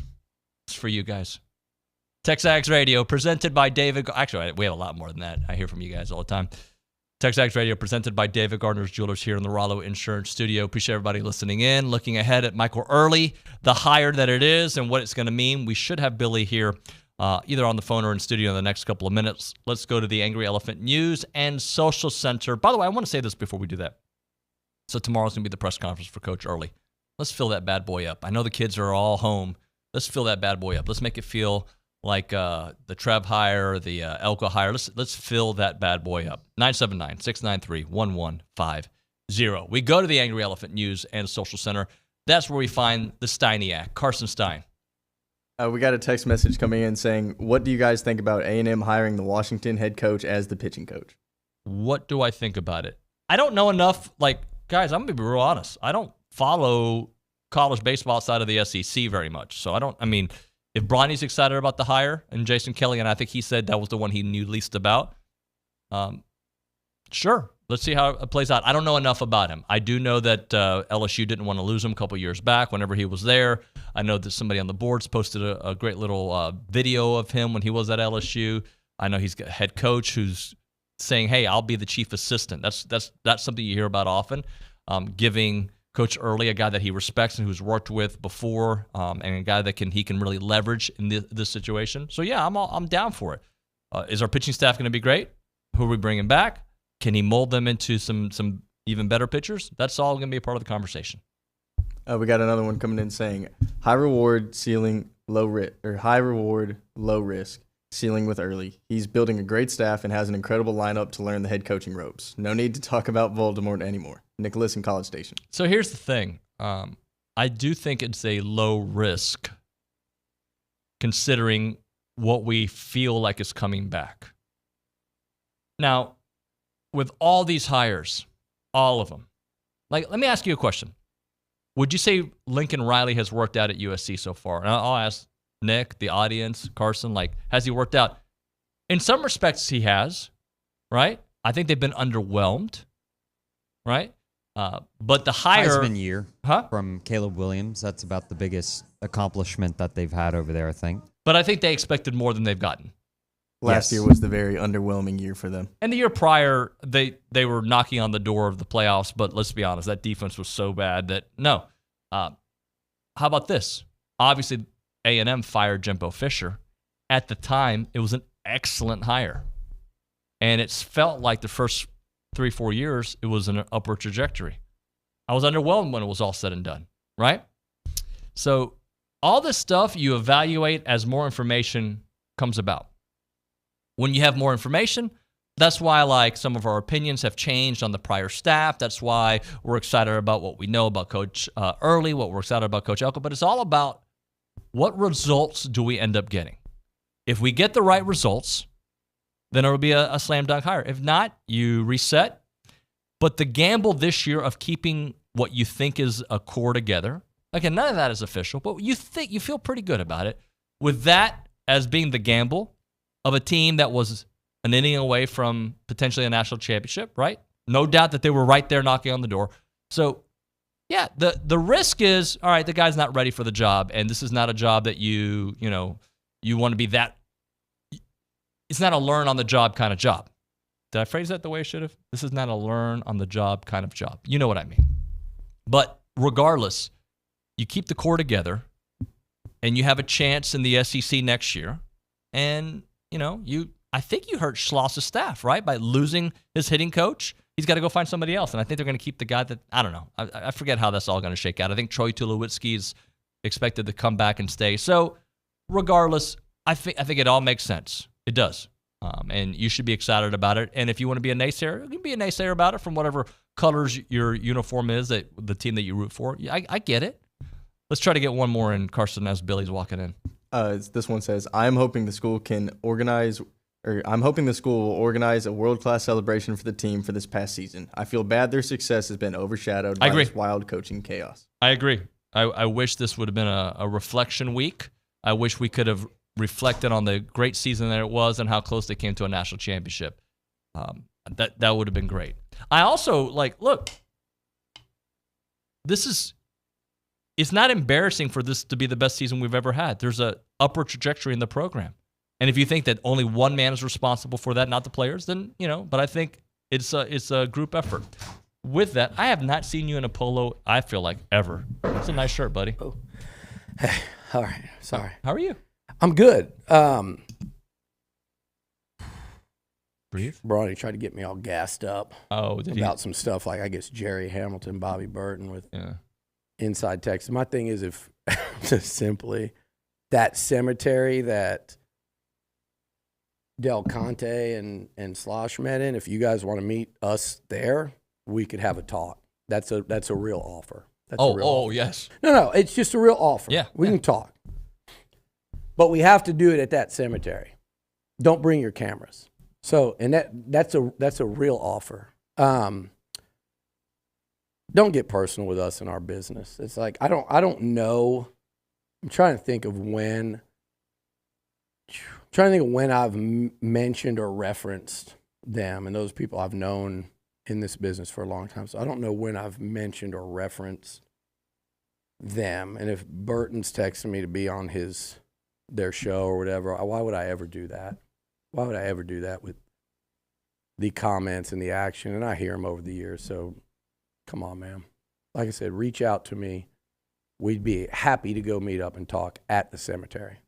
Go ahead. I do want to say something That's about all I have to say. That's all I have to say about But I do want to say something about that, because I feel like people are like upset at A&M, Aggies, TexAgs for being upset with Schloss after kissing his ASS, for 3 years. And my response to that is information changes.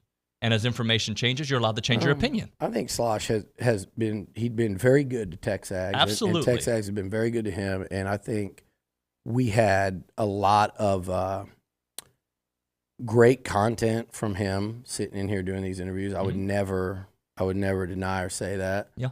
But there are also going to be opinions had on the way he exited. And that doesn't change. And if he would have, it's like if he would come in here today, which it wouldn't behoove him. I mean, I'm not saying like, oh, he should run from that, but it just, as a Texas Longhorn coach, you're not going to come on TexAgs. Yeah. I understand how it is. But if he would come on here today, the interview would go very differently. And it wouldn't be like there would be different set of questions asked because the actions are different. We would ask him about the exit. And prior to that, what was there negative to say? And if anyone ever wants to know, if anyone ever wanted to ask him, I was very suspicious about him leaving for weeks and tried to ask him a couple times, but he's with the understanding that he wasn't going to tell me. Mm-hmm. And that is there's two things I totally understand. One is people like myself and I told Kendall this sometime along the way because he was in the same boat covering it from a national level. The last people, they would be really dumb trying to do this and let me or Kendall know. Him being a national guy. Like, it just didn't, it would put too much of a spotlight on the whole thing. So, totally understood. And kind of to go along with this, if you want to go into this Trev Alberts thing, what Slosh was saying, he said yesterday about if you want to, if you're not happy here, it's okay. I think there's a second part to that conversation, and I won't say, I'll let those two sort it out. But I think the reality is there is truth in that by the way, like people like, and I saw Bobby do this, people like that try to say like, oh, what a terrible play by an AD essentially. For the AD to say that, he was already way down the road in knowing what was going on. And it was kind of the opportunity to say, hey, let me know what your frustrations are. But I get it. If he's frustrated or just bottom line, if he doesn't trust that his last 7, 8, 10 years as a coach, whatever it is, till he wants to retire, are not going to be exactly how he'd like it, it is entirely his prerogative, his preference to go work, live, spend the remainder of his career where he wants to spend it. And that gets lost in this because there is this Aggie Longhorn, ongoing headbutt thing. That gets lost in this. But at the end of the day, like, I think the problem everyone has is the way in which it went. And I really think if you really,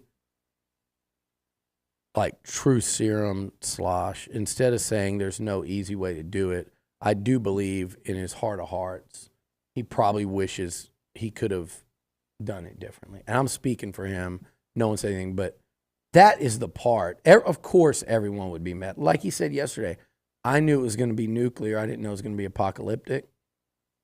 The nuclear part is leaving A&M for Texas. Yep. That is correct. That just in and of itself, Aggies are not going to handle that well. Longhorns would not handle it well if it went the other way.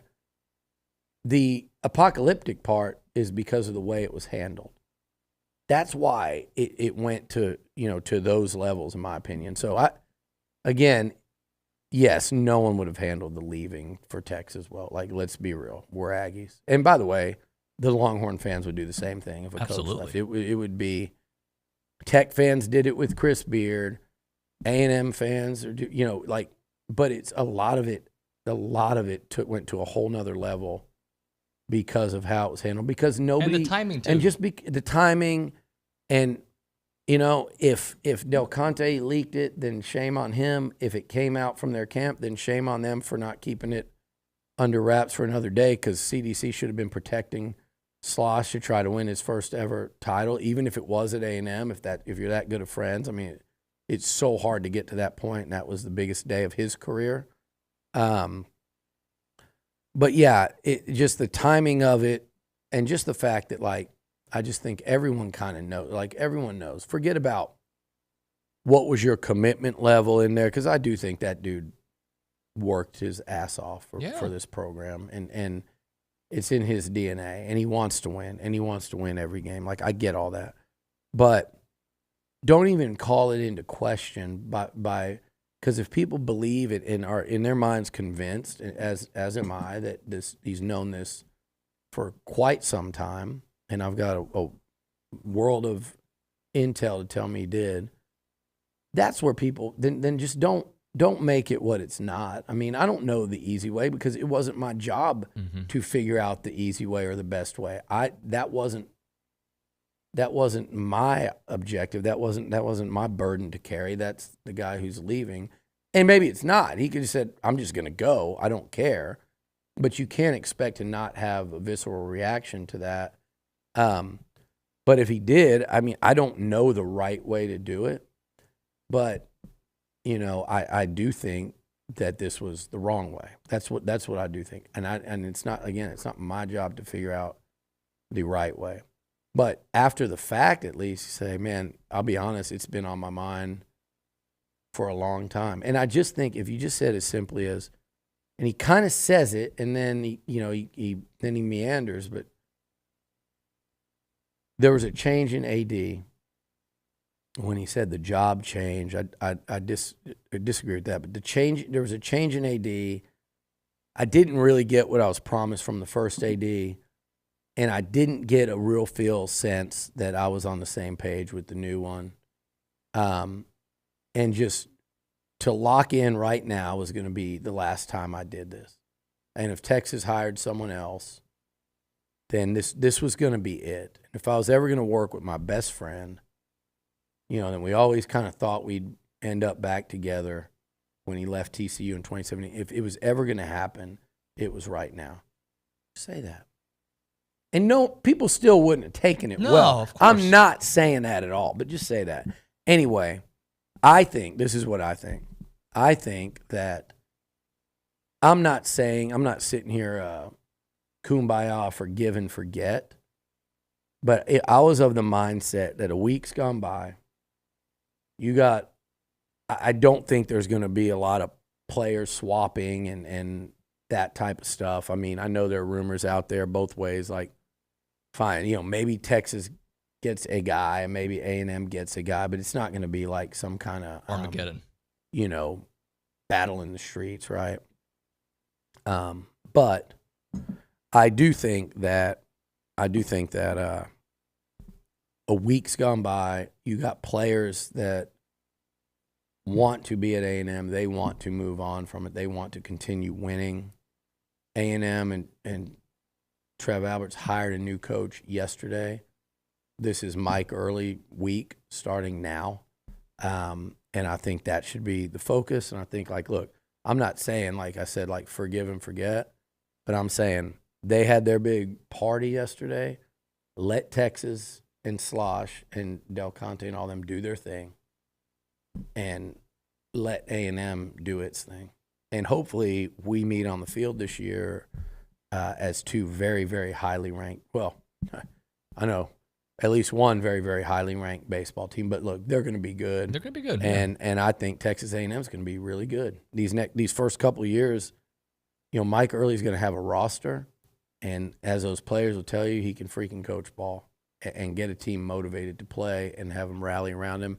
And if this thing right here, this whole thing we're talking about, galvanizes this particular team to go into next year and do something special, so be it. The talent's there. And I love the way the staff's coming together. I think coaching's there. So let's talk about that. Yep. Less of the other stuff. Agree. And I'm not going to sit here and act like it's never going to come up again.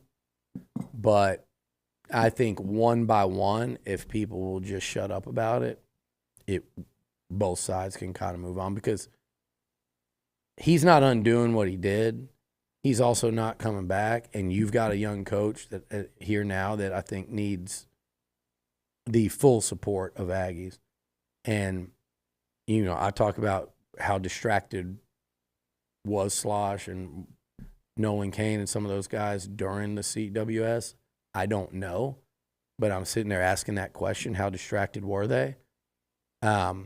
Let's not let the people that matter around here be distracted, by some sort of lingering, desire to avenge the loss of Slosh Nagel, because that's a distraction. That's a major distraction. It's not fair to Mike Earley. Let's do this because we are up against it. I would like to spend a lot more time on Early in the next Yeah, segment. That's what I'm saying. That was the whole point of what I just said. Yeah, I know, but I'm just saying it full so we can speed ahead. Hit a break. We're turning the page in the next segment here. And I also want to ask you about this John Sharp news that's hit Twitter in a little bit. Right now, Costa Vida, they love the baseball program. I felt like I sounded like Trump there. I didn't mean to. But Holly loves the baseball program. She loves all the sports at Texas A&M. But you've got to go to Costa Vida and go get your fresh mechs on, because that's what they've been doing here for the last 3-4 years. Holly brought this vision to College Station, and it's been a big hit there in South College Station. Go get your breakfast on when you go to Costa Vida. They got the breakfast tacos. They got the great coffee. They got breakfast items. You'll love it. And then throughout the day, the amazing menu. And I love telling you about the tortilla soup, because it's one of my favorites to get when I go there. The sweet pork quesadillas, the raspberry chipotle chicken salad, the shrimp taco mango salsa, the chips and queso. You name it, those signature dishes are fantastic. They're open in for drive-in, curbside, takeaway, DoorDash, you name it. Easy online ordering through their Costa Vida app. And remember, Costa Vida event for your big-time events, they can cater 10 or more. And it's the place to go for all of that. As always, they're Aggie owner and operated. Go say hi to Holly for us. 4501 Mills Park Circle in South College Station. That is 4501 Mills Park Circle in College Station is Costa Vida.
Welcome back into TexAgs Radio, presented by David Gardner's Jewelers, Rollo Insurance Studio. David Nuño and Billy Liucci here.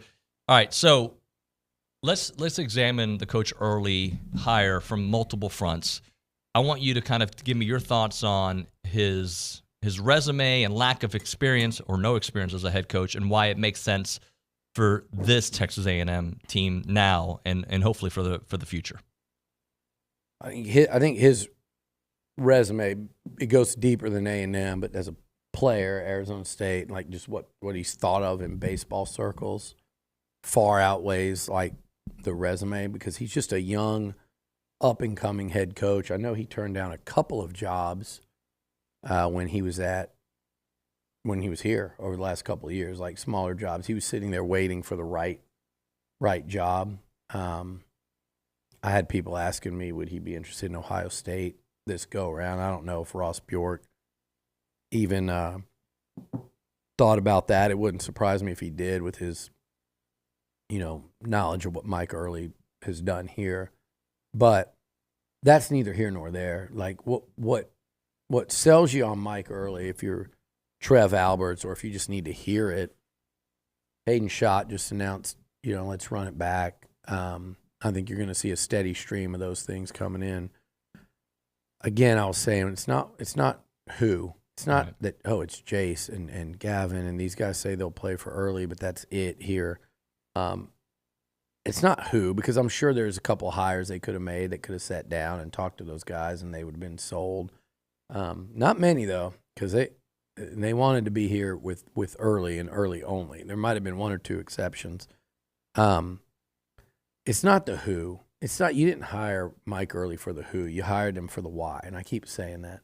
Why are these guys so adamant? Why did they go as 19, 20, 21, 22-year-old kids to the president of the university and the athletic director and say, this is our guy. This is who you should hire. This is who we will play for. This is who's best for Texas A&M. You ask yourself why. And it is the relationships with those players. It is their belief in him as a coach, as a leader, his sincerity, like the man that he is.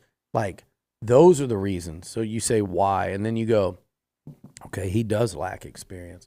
And I think you'd be lying to say that hiring a guy with no experience at Texas A&M as a head coach is a risk. Tony Vitello was a risk for Tennessee. Rob Childress was a risk for A&M. Sully at Florida was a risk for them. O'Connor at Virginia, who's won a national title and been there 20 years, was a risk for them. Like, you would have to say that at this point when you hire a coach that hadn't been a head coach, Like, Mike Elko was a risk for Duke, in theory. Well, he's never been a head coach. What do you know? Brent Venables was a risk for OU. These are guys that the jury is still out, although at Duke, Elko knocked it out of the park. And by the way, just for the record, I'm going to say this.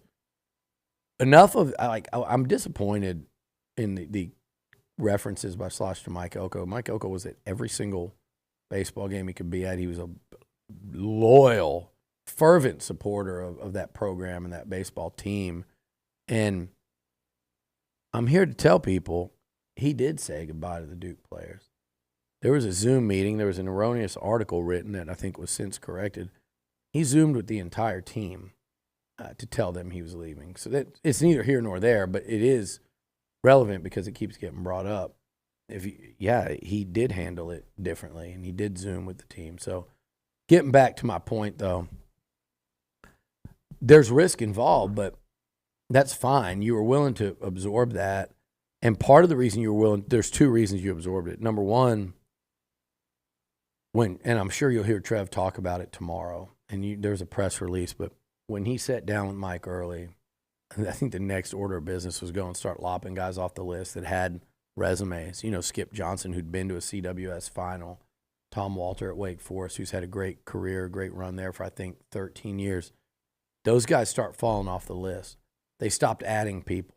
It was basically like, okay, we're shooting for the moon, or we're hiring this guy because these two people, and as it turns out, it was, Vitello and Early. these two guys, I think Trev will say this tomorrow. If somebody asks, or maybe he'll just say it. Those two guys, in his mind, after sitting down with Mike Earley, I mean, Tony V, we know, like, right? But after sitting down and talking to those two guys were the two that he felt most confident could keep this thing rolling. And I'm not saying there was one and one. Like, there are guys that you talk to at the very beginning of the process that just aren't moving. You don't even talk to them. You have the search firm contact them and say, hey, I'm not interested in moving. Like, we get it. Like, there are guys like Backich that's not leaving Clemson. Like, we get that. But there were two guys standing out down the stretch that I think Trev Alberts felt could keep this thing rolling. This is not a rebuild. This is not, let's get back to being competitive after rebuilding and regroup. No, the goal is to keep this thing rolling. To keep what, quite frankly, Slosh and his staff, of which Michael Earley was a massive piece of, especially when you look at the players he recruited here, and especially if you look at what got A&M in both of those seasons where they went on those deep, deep runs, what got them there for the most part was elite hitting and run producing, home runs, offense. Mike Earley was the architect of that. And so I think to keep this thing rolling and not take a step back, I think he looked at both and said, okay, obviously one, and I truly believe in this other. And that to me is what, so, okay, lack of experience, that's fine. My answer to that was what I said yesterday to Brawny and them. I've got experience at Texas A&M. I've been to Omaha 2 of the last 3 years. I've run through the SEC 3 years now. I know the league. I know this roster better than anyone. Mm-hmm. I know these kids and what's in their head and what can make them succeed and not better than anyone. And I also know I know Texas A&M better than anyone that you're going to interview. And I want to be here more than anyone you're going to interview. And those things, to me, kind of make up it for a ton of that inexperience. And even the little things, like when they start talking to him about stadium and game day environment and what, it's just like Elko with Jimbo. And this is not an insult to anybody.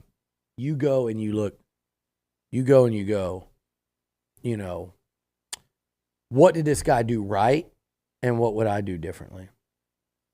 And he's got that with Slosh. And look, while Slosh was here coaching, the overwhelming majority of it was right. Mm-hmm. What can you do differently? I'm sure he's got ideas, and he'll be too respectful to talk about, but I'm sure behind closed doors he'll say, hey, I want to do this, this, and this. It doesn't have to be at his old boss's expense. He's got too much respect for him for that. In fact, I don't know if people were wondering, some people got pissed that I said it because they're like, well, I don't want to even give him that credit. But Early did, go to Slosh and say, hey, I'm gonna put in for this head job with your blessing. He gave him, not that he had to do that, but he kind of do, because on one hand, that is your boss and that is your sitting job. And so you don't want to go and take this, he went up there to the plate hacking, and it was a long shot. I think at the very beginning, even in his mind, let me go back to that. But it was a long shot on the surface, and to just kind of go off and do that without asking your boss that you are currently employed by, and you have a wife and kids, that was risky. So he did it the right way. He asked Slosh, and Slosh gave him his blessing, and he came over here. It was a long shot, but it's funny, and I don't think this is anything given away. I think it's a compliment to Early, and I did talk to him, but I ran into his wife last night at dinner. It's funny, I go into Gringos, and half the team sitting there. They're all sitting there together at a table, and then I go say hi to them. They leave. Targo walks in. I see him saying hi to everybody, one by one by one. And then Lisa Early walks in, and we're talking about, and she just said from moment one, his mindset was, I can get this job. I am the right one for this job, and I'm just going to, basically, I'm going to prove it to them that I'm the guy for the job. There was never any doubt, hesitation, trepidation, anything. It was just literally like, if I get a shot at it, I believe I can get that job. To me, when his first name first came up, it was a long shot. And then the more I looked at it, I felt like it was in some ways similar to Mike Elko trying for the A&M job. In some ways it was similar. Like, here's a pool. And like if a Kalen DeBoer or a Dan Lanning, who we know what the contract, but if someone like that would have said, hey, I want it, then that's the direction that's the direction they would have looked. And Elko understood that the whole time. But it's like, if it's not anybody like that, if it's not a Vitello or I don't even know who else it would be. Let's just say like an O'Connor who's been Omaha 7 times and won a natty, even though I'm still sitting there like guys that have been, I'm not saying you don't hire O'Connor, like you'd had to, but 20 years at one school, plus more time as an assistant in a different conference, in a different part of the country, you just never, they're still unknown. I think the only sure thing, no matter what was Vitello. I heard Olin say O'Sullivan. I agree with his results. There's, there are reasons probably he's not moving from Florida, that don't involve baseball. It's just like, that whole thing's just, there's baggage there, whatever. So to me, it was a very short list, and it was much like with Elko. Like, what's the better fit for right now? And in the age of the portal and not having your roster decimated and a new coach being set back from the outset. So that's not the determining factor, the sole factor, but you do factor that stuff in. So if it was Elko versus, and what it was, Elko versus, Lance Leipold and Jeff Traylor and Jed Fish. And by the way, he should have been picked over Mark Stoops, in my opinion, but Mark Stoops and, those type of guys, climbing at K-State, even though he never emerged as like a big candidate, but I'm just naming names here. Mike Elko wins out.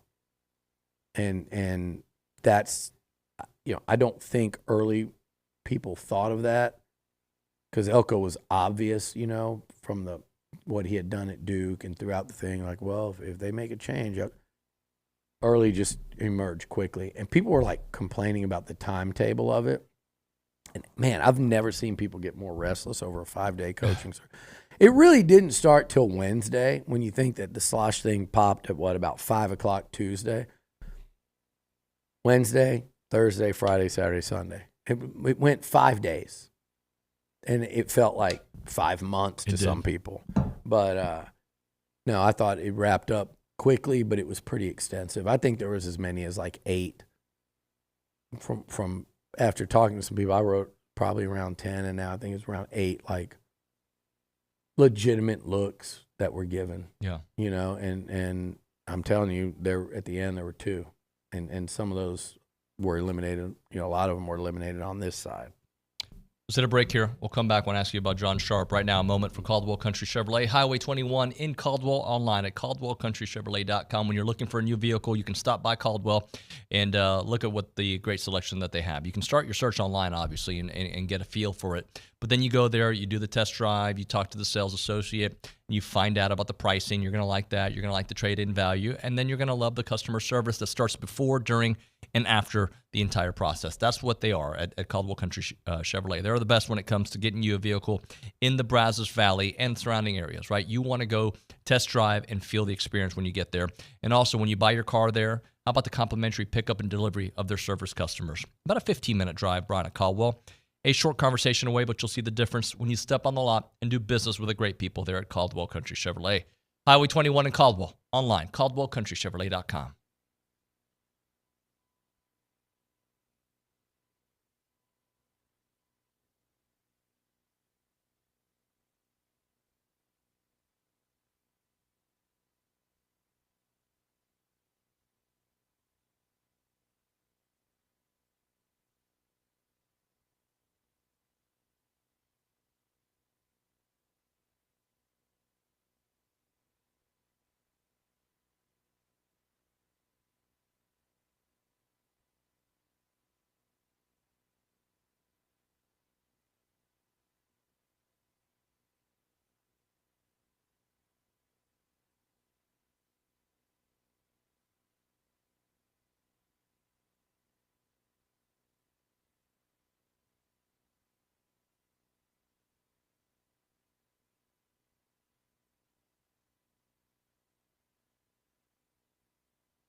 We are back here on TexAgs Radio. We are presented by David Gardner's Jewelers Rollo Insurance Studio. So a report on Twitter, Alex Miller from the Eagle reporting that John Sharp is going to retire at the end of next year. So a lot of questions about the future of Texas A&M and whatnot. Gosh, goodness. And when you think about all the changes recently, Billy, from head coaching hires at football to baseball, athletic director, and now this news about John Sharp. Your thoughts on the news that came out today? Oh, hang on now. Uh-oh. I didn't really mean for you to call me back because I'm on radio, but I'll call you when I'm done. Okay, so here's what just happened. Yes, sir. Someone, you know how you're not good at texting back, and someone called me out on it, and I said, I'm a phone talker more than I am good at texting back, so like. You can call me anytime. Depends if there's a coaching hire. I say you can call me anytime. I promise I'll answer. Just call me. And then she just called me. And so I didn't want to be a liar like instantly in that minute. I get it. I was like, you know what? She's just a friend of mine. And I just said, and her and my other friend Ryan, her husband, listen regularly. So I'm like, okay, I'm going to answer. So that was that. So we were discussing the John Sharp. He's going to be retiring at the end of 2025. Mm-hmm. Just some thoughts behind it. Long tenure. Mm-hmm. I haven't really dug into because, I didn't hear about this until I don't know when people started talking about it. Like I thought it was happening this month. And then I think like yesterday or the day before, people were saying it's going to be a news drop on Monday. I know that I believe there's a lot of communication with that chancellor's office and the Eagle and the Chronicle and things like that. So that was, waiting for that to drop. By the way, Alex Miller, my favorite person in media. He's good, isn't he? He's not good. He's great. Nice kid, He's too. great. And Cease has done a good job over there with the whole Travis and Alex, the whole Eagle. Young, too. And he's a stud. I think he's got destined for big things and one of the nicest people I've ever seen come through, even though he's not covering sports, come through the beat. He used to cover sports. I guess he still does. But, yeah, I haven't really had time with all that's going on to kind of dig into what I think of John Sharp's legacy. I know there's plenty of good, and I'm sure obviously he's been in the middle of controversy as well. I think he's always done what he believes is best for A&M, and he's an Aggie and loyal to the school, and like a bulldog is how I would describe him. But I'd have to dig into the legacy, like the good, the bad, the ugly, the great, whatever. So there's that. I think there'll probably be less leaks, in my opinion, but it's just me. What do I know? 2 weeks from today, we'll be at SEC Media Days. Yep. It's here, which is thank you for the baseball team for not only an amazing season, but it's been a great summer already, right? So we're 2 weeks away. Yesterday we found out Noah McHale is committed to Texas A&M, the 4-star linebacker. Yep, big time get, huge get for Mike Elko and the staff. I mean, it was a need linebacker. They need to continue. If you look at their defensive class right now, it is filthy. You look at their class in California, they've got 3 of the top 5 or 6 players in that state. But this is a big physical linebacker that will come downhill and pop you. I love what they've got at linebacker right now and what they're building. But you look at his numbers, but really I'd say pop in the tape. And you look at how physical he is versus how much he can run. You see what Mike Elko and Jay Bateman are doing at the position, and I think it's a very rapid overhaul that's taken place, and momentum is on A&M's side in a big way right now in recruiting. Howell, Brawny, and I are convinced. We've all heard from the same sources. Really, we just overlap, but this is not the last of the commitments. Probably this week, I think you can expect multiple more. There might be one today, right? There might be one today. And by the way, he's a two-sport guy that has a great relationship with Michael Earley. He's been described to me as kind of a Giancarlo Stanton power hitter, like just absolute bombs. So, yeah, I guess he's deciding today, right? Yep. Another Marco Jones. linebacker edge guy. So, they're really loading up there, and it probably won't end there either. So, this class is knocking on the door of the top 5, and I think they're about to kick it in and crack that top 5, and just momentum now at the right time. It's coming together really, really nicely. And you look at some of the other players they're still in on. This was a big one. Noah McHale, they to win over Oregon right now with the heat and the momentum Oregon's got. Yeah. If there's a team hotter than A&M on the recruiting trail right now, Oregon's on a very short list because A&M and Elko are riding a big-time summer heater right now. Oregon is maybe more so than anyone, and that was a big win. I know how badly Oregon and the Ducks wanted him.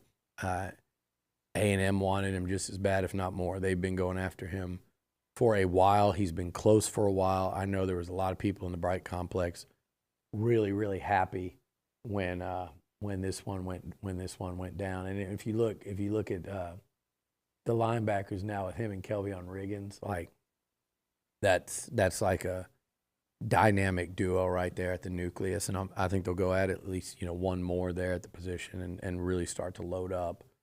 When you go with the couple guys they got last year, a young guy like Damian Sanford, you went and got a portal transfer from Pitt to get you through until these guys start, all being ready to play. But the linebacker position is it started with DB and particularly corner, where I think they've really overnight changed it. And then when you look in this class of DBs they're signing, it's like, holy cow, that jumps off the page. Yeah. And now I think you're starting to see linebacker do that pretty dramatically. I'd like to see receiver come along next. I feel like wide receiver, you're up. It's kind of like at that point. But this class is going to be pretty elite. And if you went off what Elko and his staff did last year in the portal, right when they got here with very little runway, it's really exciting to think what they'll do this time in the portal as well. These guys can recruit. I think they, there were questions about that out there. I didn't think there would be because I truly believe in organization, a planned approach, and honesty and just being real. Yep. And those are things that I knew A&M was getting with Mike Elko and hard working. Those 4 things, when you've got this and that stadium and that facility and that practice field and that, the game day environment, the proximity to everything here in College Station, the major metropolitan areas. If you have those 4 things, you're going to recruit at elite level. You work your ass off. You come off as being very honest and genuine, and you have a real plan of attack and a real approach. And to me, if you have those things going for you, combined with all this, you're going to be fine in recruiting, and you're actually going to be elite. But there was a narrative out there that was a question mark, and I think they've, in very short order, put all of that to bed. And with each commitment, like Noah McHale, now it's kind of changing the narrative. You see it swing to, oh, wait a second. Right. They're actually recruiting at an elite level. All right, we'll hit a break here. One final segment on the other side is TexAgs Radio, presented by David Gardner's Jewelers.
All right, we're back. It's time to end the day with Double Dave's. Caller number 12, 979-693-1150. We'll hook you up with your choice of a dozen pepperoni rolls or a large one-topping pizza from Double Dave, serving Aggieland since 1984. They do have your favorite pizza. They do have your favorite world-famous pepperoni rolls. Reliable in-house delivery, bringing piping hot goodness straight to your door. Just click on doubledaves.com, and your favorites are on their way. As a reminder, they're not open on Mondays. And also, Marco Jones is not committing until tomorrow, July 2nd. So just to clarify that, earlier we said it might be today. It's tomorrow. A&M has historically done pretty well on the 4th of July kind of weekend holiday. Unfortunately, last year I can remember